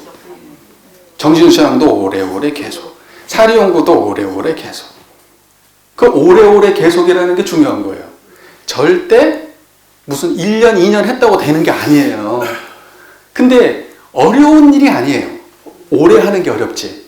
단순하고 맹물 같은 것을 오래오래 하는 게 어렵지, 방법은 일기 쓰는 것보다 훨씬 쉽고, 예? 그렇지 않아요? 일기 쓰는 게 얼마나 어려워요. 얼마나 힘들게 공부하셨어요, 그동안에. 그러니까 쉽게 하세요, 쉽게. 그러면 어차피 사리연구 공부잖아요, 일기를 하는 게. 예를 들면 감각감사한 심신작용 처리권 아닙니까? 그러면 그것은 사리연구 공부잖아요.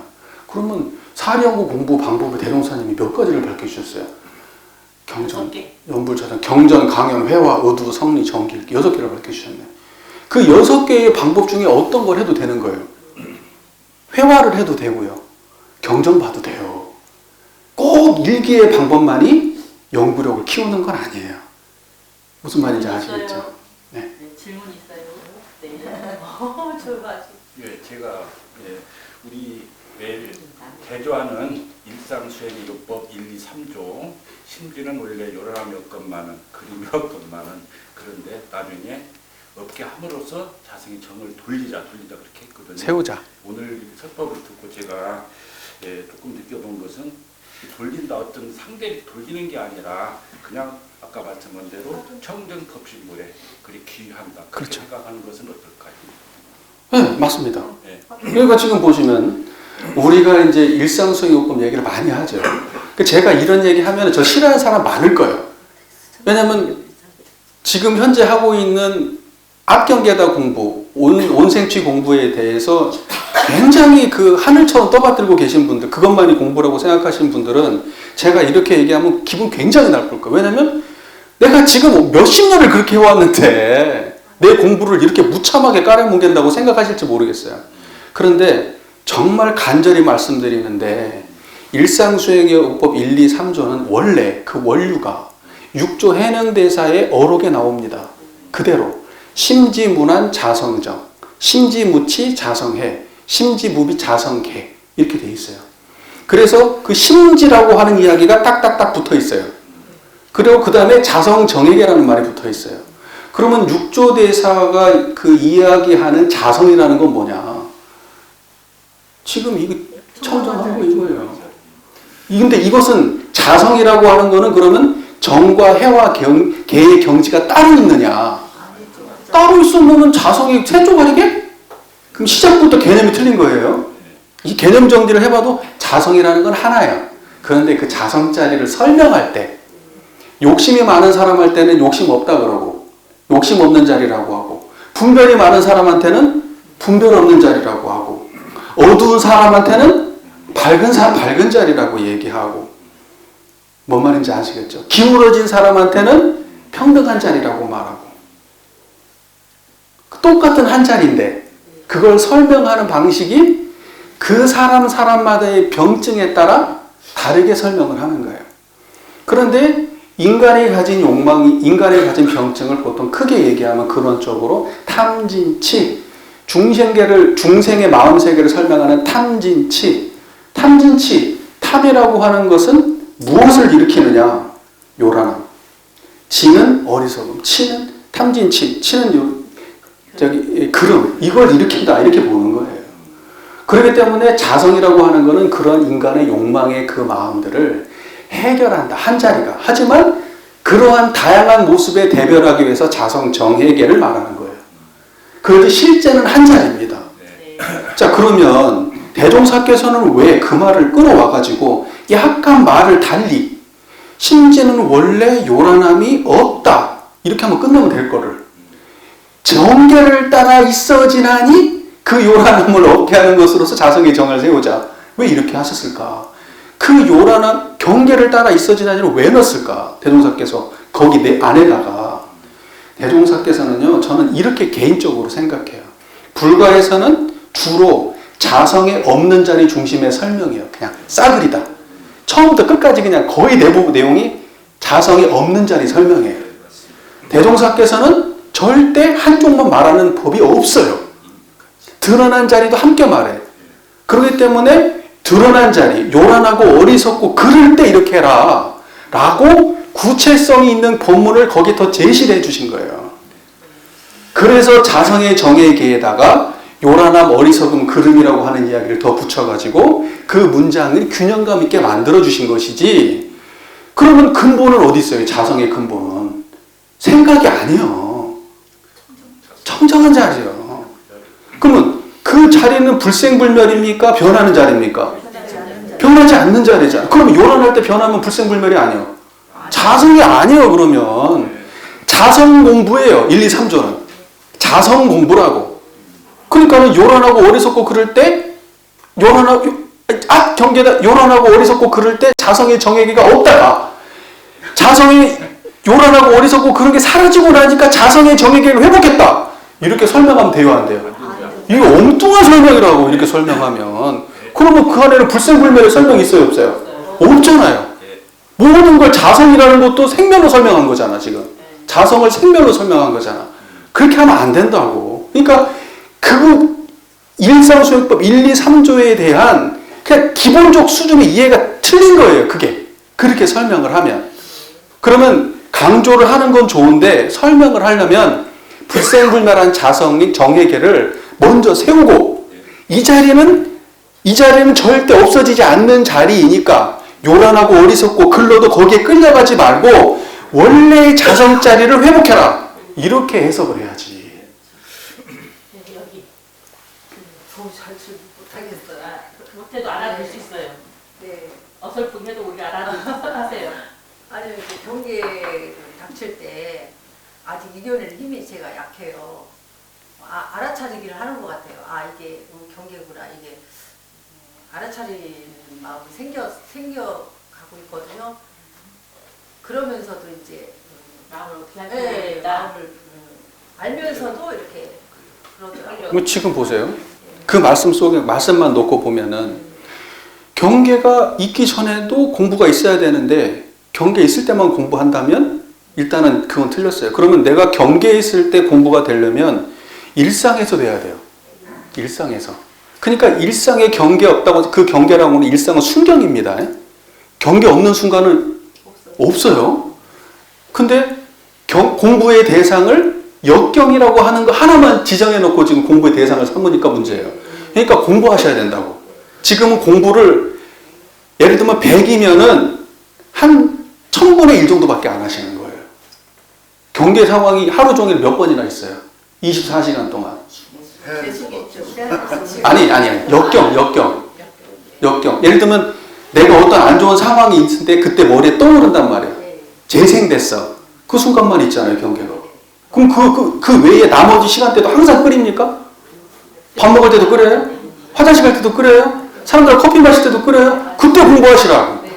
그때 공부하세요. 역경 때 어떻게 공부하는지를 확실하게 알려면 순경일 때 연습하셔야 돼요. 그러면 역경일 때 그게 유지돼요.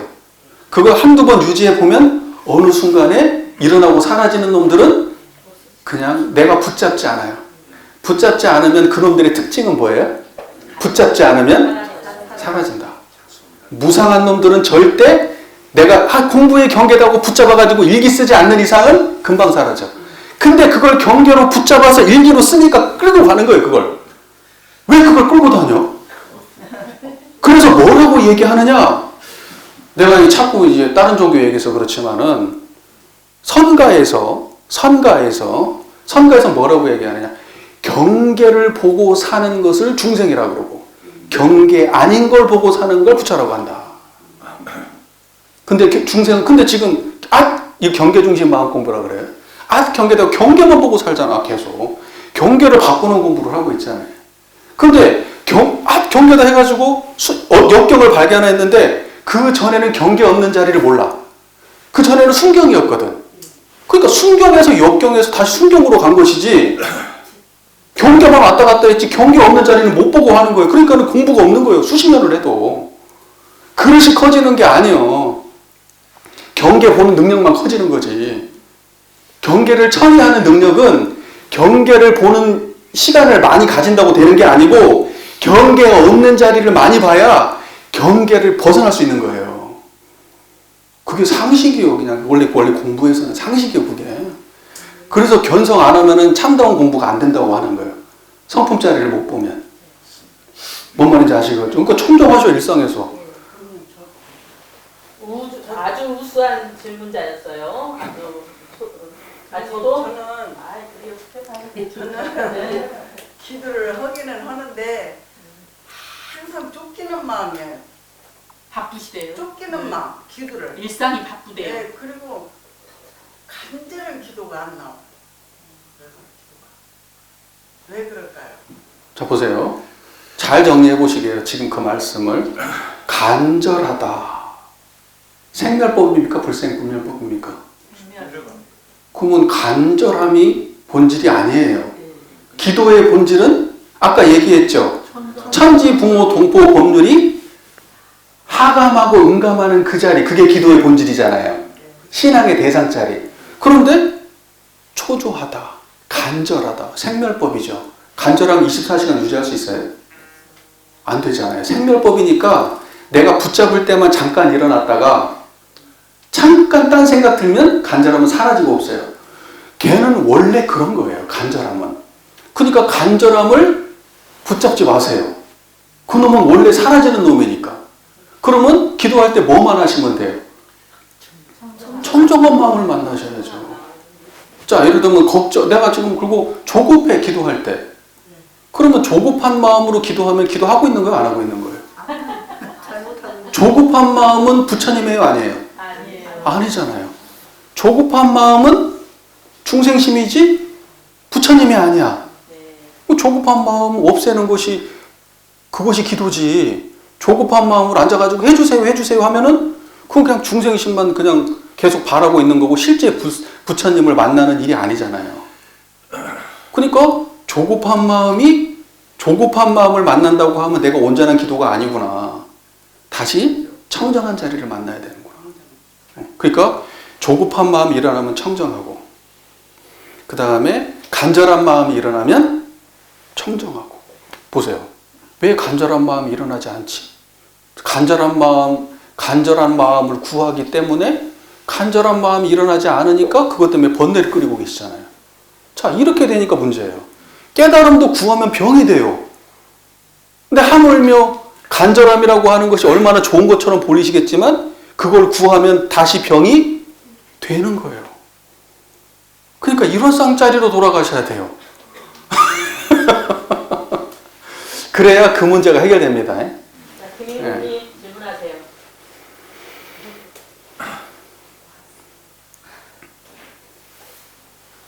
부모님 동영상 찾아보다가 하나의 멘트에 꽂힌 게 하나 있어요. 그냥 감사하다고 말씀드리고 싶었고, 일을 해보면서 이제 힘들었던 것들이 어떻게 이제 느껴졌냐면, 저는 지금까지 일을 해오면서 무엇을 이 사람과의 관계에 있어서 개선하기 위해서 마음을 내지 말라는 그 동영상 강의 있었어요. 그게 이제 그 말 딱 듣고 너무 좋아서 아무튼 감사하다는 말. 전 질문은 없고 그냥 이거 자체가 감사 표현. 제가 했던 말이라 생각이 나네요. 제가 뱉은 말은 다 기억나요, 제가. 근데 저런 얘기를 했었는데, 이제 다 무슨 말인지 잘 모르시죠? 여러분, 처처불상 얘기하니까 모두를 부처님으로 모셔야 된다, 이렇게 생각하면서 나하고 인연이 강하게 얽혀있는 사람에 대해서 나의 잘못을 찾으면서 저 사람한테 다가가기 위해서 막 이런저런 노력을 하시잖아요. 그러는 과정에서 상처는 누가 받아요? 근데 그렇게 해가지고 모든 관계가 다 해결되는 건 아니에요.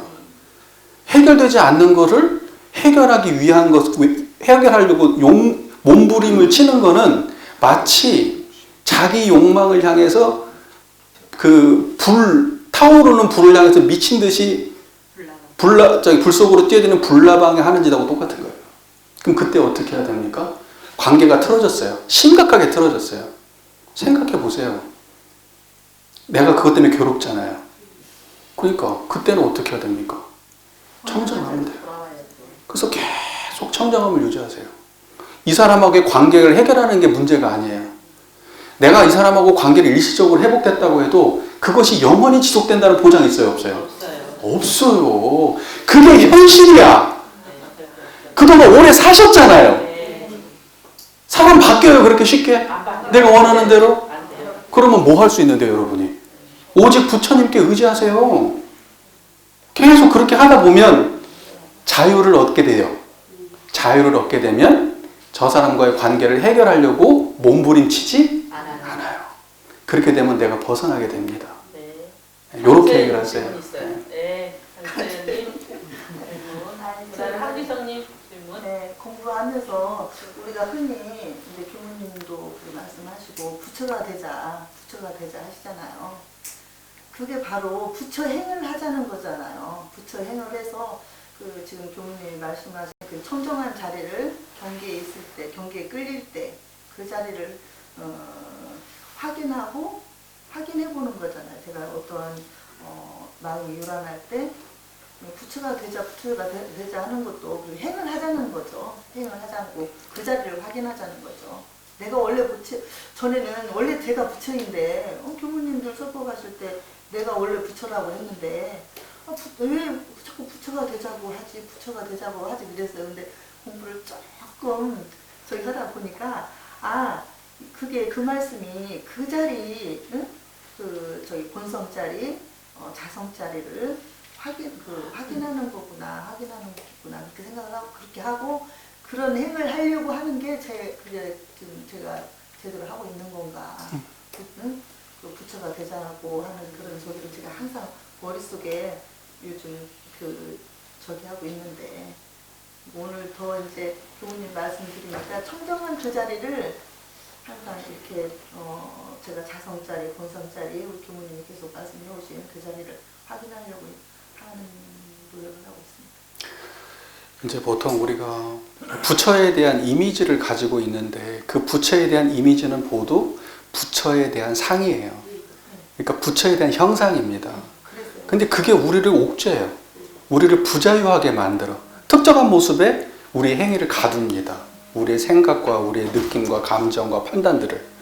그러니까 근데 사실은 부처님은 그때 그 순간에 그 상황에 맞게 법을 하실 뿐이지 그것이 항상 예를 들면 죄진 사람에게도 살인자도 용서해라. 예를 들면 살인자도 용서하고 나쁜 짓 하는 사람도 용서하고 이런 사람도 용서하고 무조건 다 용서하고 그게 부처님의 자비냐? 아니에요. 부처님의 자비는 죄진 놈은 죄받게 해서 깨치게 하고 복진 놈은 복받게 해서 깨치게 하는 게 부처님의 자비예요. 죄받을 놈을 용서해주면은 평생 그러면 이 사람은 영원히 자기가 무슨 잘못을 했는지를 모르고 계속 죄를 짓게 될 건데 부처님이 그걸 자비라고 규정한다면 부처님은 진짜 분별 없는 장관이죠. 이 세상에 어떻게 돼도 관심 없는 장관이에요. 자기만 자비로우면 돼 그냥. 아니 이 사람은 이 사람 때문에 괴로움을 받아가지고 죽게 생겼는데 내가 용서해주겠다. 그러면 하나님하고 뭐가 달라요? 여러분 밀양이라는 영화 혹시 봤어요? 보신 분들은 다 아실 거예요. 전도연이 내려가가지고 자기 아이를 납치해가지고 어린이집 버스 운전기사가 자기 자식을 죽였어. 그래가지고 교회에 가가지고 구원을 내가 용서를 해주겠다고 가가지고 갔는데 그놈이 하나님한테 용서를 받았다네? 내가 용서해주기 전에? 자, 부처님이 이런 존재라고 하면 여러분이 부처님 진짜 좋아할 수 있어요? 그러니까 부처님을 그런 식으로 만들면 안 돼요. 부처님은 잘못하면 죄 주는 존재예요. 그러지 용서하는 존재가 아니에요. 뭔 말인지 아시겠습니까? 그러니까 규정하지 마세요. 여러분의 관념 속에 부처의 경지를 가두지 마세요. 자, 그러면 이 정도 하고 그러면 부처님이라고 하는 존재가 부처님이 그러한 판단을 하는 근본적 지혜가 뭐냐? 우리 부처님의 지혜에 대해서 반야지다 이렇게 얘기를 하잖아요. 부처님의 지혜가 반야지라고 한다면 자성을 깨쳐가지고 반야지를 바라는데 그러면 그 자성이 뭐냐? 그러니까 깨친 자성을 육군으로 발현하는 것이 완벽해진 존재. 이게 부처고 그것이 우리 안에 원래 완벽하지만 육군으로 구현되지 않을 때 그럴 때에는 잠재적 부처다 이렇게 얘기하는 거예요. 그래서 전산종사님은 뭐라고 하느냐? 정화신불이 있고 편화신불이 있다. 부분적으로 불성이 발현되는 사람이 있고 완벽하게 육군을 통해서 불성이 발현되는 사람이 있다. 그러지 모든 존재는 이미 불성이 부족한 화신불이다 이렇게 보시는 거예요. 그러니까는 열심히 육군을 통해서 자산을 운용하셔가지고 이제 완벽해지셔야죠. 그렇게 되면은 항마까지 올라가는 겁니다. 항마까지 올라가면 부처 되는 거예요. 그때부터 항마 위부터를 부처라고 보는 거예요. 근데 우리 뭐 부처님이 너무 많으세요. 우리 집안에. 지선님 질문.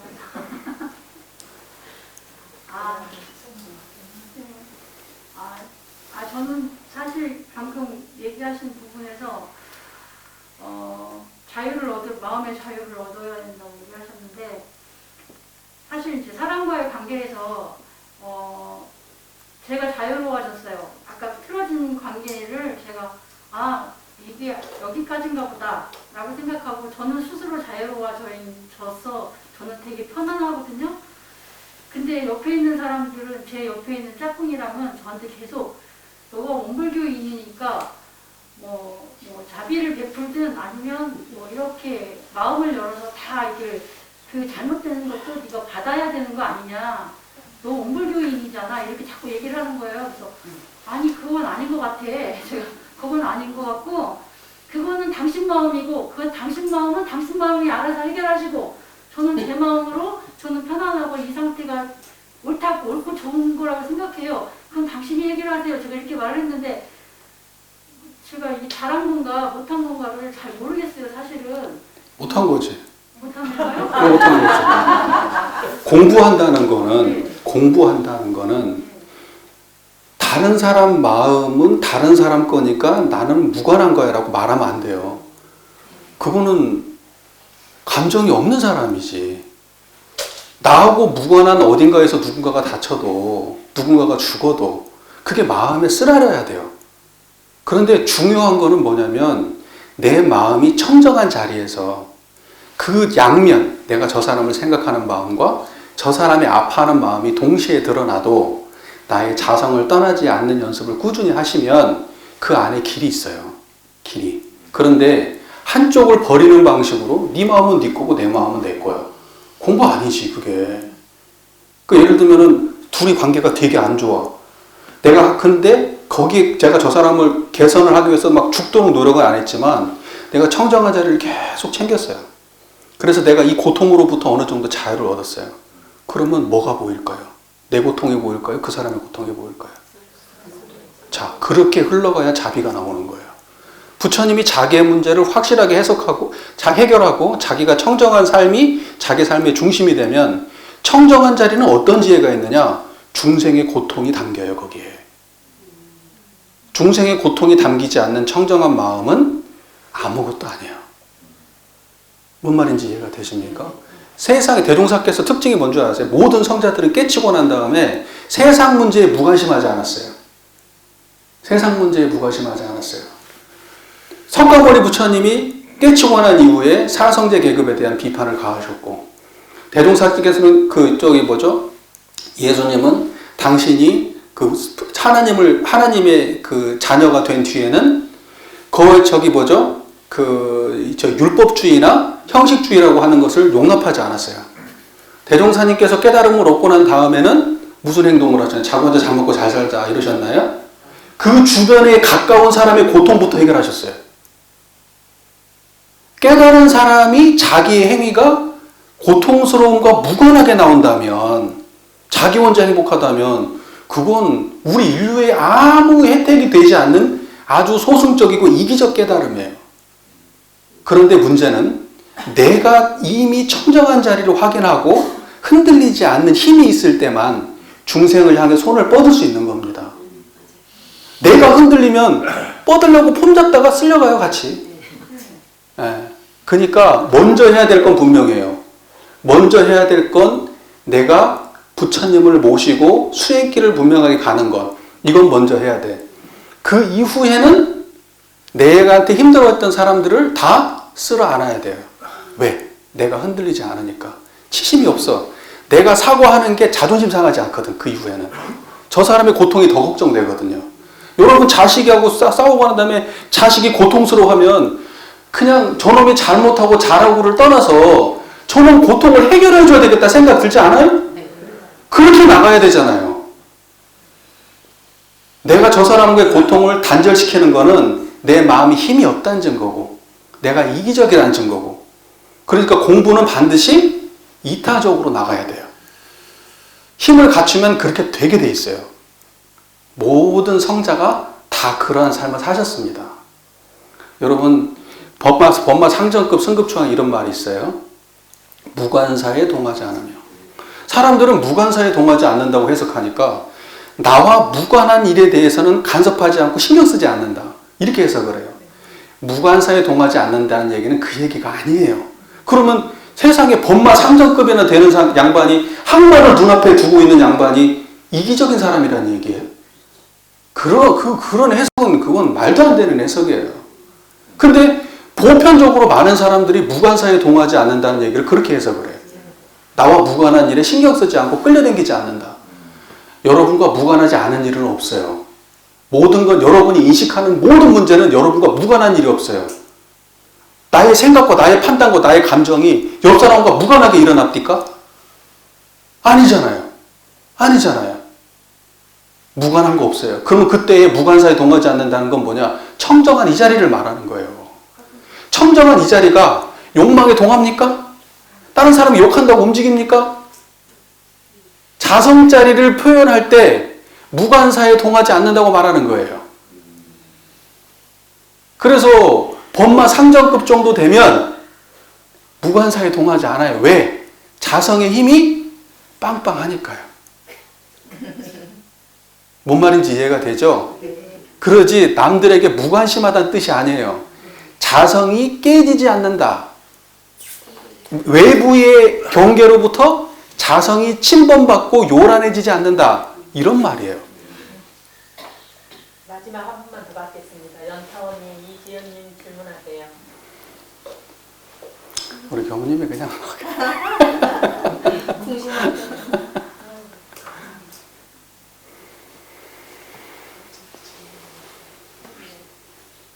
저는 이렇게 소리로 만약에 같이 사는 사람이나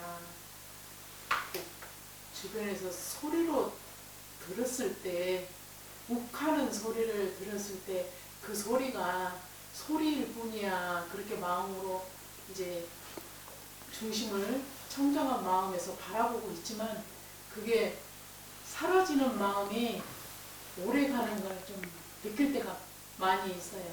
그러다가 이제 무심으로 더 하면 내가 무심으로 접촉해졌을 때 그게 사라지는 걸 좀 느꼈거든요. 네, 그게 빨리 저게 청정한 자리로 바로 돌아오면 될 걸 왜 저렇게 빨리 안 돌아올까 이제 오늘 이걸 정확히 좀 느낀 것 같아요. 일단은 이제 빨리 돌아오기를 바라는 마음도 망상. 빨리 돌아오기를 바라는 마음도 망상. 그 다음에 어떠한 일이 이제 발생을 돼서 듣기 싫은 소리를 들었어요. 근데 듣기 싫은 소리로 이 듣기 싫은 소리를 내려놓고 청정한 자리로 돌아가야지라는 건 말. 중요한 거는 말이 아니고 그 경지가 중요한 거예요.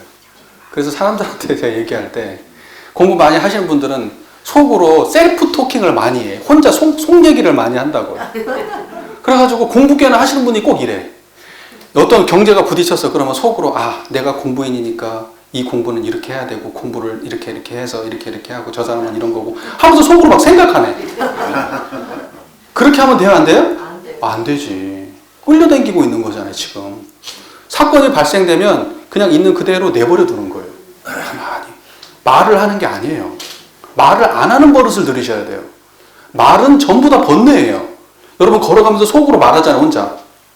걸어가면서 속으로 말하잖아요. 예를 들면 지나가다 어떤 사람이 뭐 치마를 짧게 입고 가네. 뭐 쟤는 부모님이 저러고도 가만두나 막 이러면서. 그런 생각을 속으로 하면 돼요? 안 돼요? 안 된다고. 걸어갈 때 언어 도단에 입정처 자리로 걸어가세요. 말 없는 자리로. 그러니까는 혼자 마음속으로 생각하는 것이 공부라고 생각하시면 엉뚱하게 하시고 계신 거. 생각이요. 다 생각이라고. 자성하고 관계없는 공부예요. 다. 그렇게 해가지고 머릿속으로 이해가 됐다 하더라도 마음의 힘이 키워지진 않아요. 내가 어떤 부분은 이해됨으로써 해결되는 것도 있어. 처음에는 막 내가 오해를 했는데 이 사람에서 오해를 해가지고 내가 미워했는데 얘기를 나와보니까 내가 오해였네? 오해였어. 자, 그렇게 해가지고 그 문제를 해결하는 거는 그 하나의 사안에서 끝나는 거예요. 내 마음의 근본 힘이 키워지는 일이 아니야. 그 무슨 말인지 이해가 되시죠? 예. 저희들이 지금 아까 그 사례함으로써 이 자리를 알려하지 말고 관조로서 이 자리를 깨치 얻으라고 하신 말씀을 지금 정확하게 체험을 못 얻으시다 보니까 전부 생각으로 이렇게 끌려가시거든요. 제가 봤을 때. 그래서 이제 그 부분 어떻게 보면 항상 관조, 그 자리를 떠난 적이 없으니까 관조만 하면 그 자리가 드러나잖아요. 관조하는 방법을 한번 좀 방법 있으면 알려주십시오. 사실은요, 여러분, 사람들이 막 그런 이야기를 많이 해요. 자성으로 들어가는 문이 막 여러 개 있는 줄 알아요. 없어요. 문이 없어. 그래서 이걸 무문이라 그래. 문이 없대요. 여기는. 그리고 문을 만들기로 하면 1000만 가지요. 보세요. 들을 때, 볼 때, 이목고라는 화두를 불교에서 많이 한대요. 이목고. 그때 이목고는 어떤 것이 뭐냐고 물어보는 거예요. 듣는 이거 뭐지? 보는 이거 뭐지? 생각하는 이거 뭐지? 화내는 이거 뭐지? 근데 그 뭐지는 전부 다 뭔 자리예요? 청정한 자리예요. 그래서 그걸 이목고 하면서 계속 유지하는 거예요. 또 만나고 또 만나고 또 만나고. 방법이 따로 없어요. 여러분이 순역경계의 육근을 작용하는 모든 순간에 다만 회광반조, 그것이 일어나는 자리를 빛을 돌이켜서 경계를 보지 말고 그것이 일어나는 자리를 비추어 봐라. 그것이 회광반조라고 하거든요. 빛을 돌려서 그 오직 그것이 일어나는 자리를 보는 것 말고 자성을 보는 다른 길은 없어요. 근데 아까 그 자리를 비춰보라고 하는데 그 자리를 생각으로 그렇죠. 그러니까 지금 여기 계신 분 중에 제가 이제 이렇게 말은 했어도 여기 계신 분들 중에서 어떤 분은 그 자리를 아실 거고 어떤 분은 이해하신 거야. 그냥 말을 이해하신 거예요. 그래서 실제는 안 돼. 근데 어쩔 수 없지. 왜냐면 지은 바가 다 다르니까. 그래서 이해는 문득 되지만은요 실제로 그것이 되는 거는 그렇게 갑자기 안 돼요. 시간이 많이 걸려요. 그러니까 그 자리가 이거구나라고 확신이 들 때까지만 해도 몇 년 걸려요. 몇 년 걸려. 그 다음에 그 이후에 이걸 지켜나가는데도 오래 해야 돼요. 근데 문제는 이 길 말고 다른 길은 없어요. 무조건 이거 하셔야 돼요. 이해가 되시죠? 그러니까 여기 계신 분들 이 얘기 들어서 이해됐다고 내가 그 경지가 분명하게 자각됐다 이렇게 생각하지 마시고 자기가 일상에서 실제로 경계를 순경이든 역경이든 당해서 거기를 무난하게 싹 지나갈 수 있으면 그러면 내가 이 자리 아는구나 아시는 거고 갈 때마다 터덕터덕 걸려. 그리고 뭐 상황이 닥치면 계속 놓쳐버리고 어제 만났던 거 다르고 오늘 만났던 거 다르고 내일 만났는 게 미세하게 다른 것 같아. 그러면 아직 감이 아닌 거예요. 어제 만났던 것도 이거였고 밥 먹을 때도 이거였고 얘기 들을 때도 이거였고 좋을 때도 기쁠 때도 미울 때도 싫을 때도 다 이 자리에서 일어나는구나 라고 해서 그 아주 0.01mm도 벗어나지 않고 한결같을 때 그걸 그래요. 그래서 원불교 유상자리 설명할 때 자연 이렇게 설명하잖아요. 그렇게 할 때 그럴 때 내가 이제 감을 잡아가는구나. 그리고 이제 내가 감을 어느 정도 잡으신 분들은 경전 공부 하셔야 돼요. 원불교 법인은 경전 공부 안 되면 안 올려줘요. 원래 법마상정급은 뭐라고 돼 있죠? 우리의 교리에 특신급은 교리와 법규를 대강 이해한다. 대강이라는 거는 이론상과 사안사유 상업불주의 그 지금 핵심 뿌리를 딱 다 어느 정도 분명하게 자각을 했다는 거고 법마상정급은 우리 교리 해석에 착오가 없다 이렇게 돼 있어요. 착오가 없다. 교리 해석에 착오가 없어야 법마상정급 쳐주고요. 우리 교법을 일일이 해석해야 법과 항마에 쳐주고 모든 종교의 교리를 다 정통해야만 출가위 쳐줘요. 그러니까 경전 공부 안 하면 안 돼요. 경전 공부 같이 하셔야 돼요. 이것만 하시면은 그러면 조각도인이라 그래요. 그걸 보고 자기는 되는데 남들 중생구제는 못해. 설명을 깔끔하게 못 해주니까. 다른 사람이 질문하면 시원하게 대답을 못 해줘. 내가 안 들어본 구절이라. 뭔 말인지 아시겠죠? 그래서 반드시 조각도인이 되면 안 됩니다.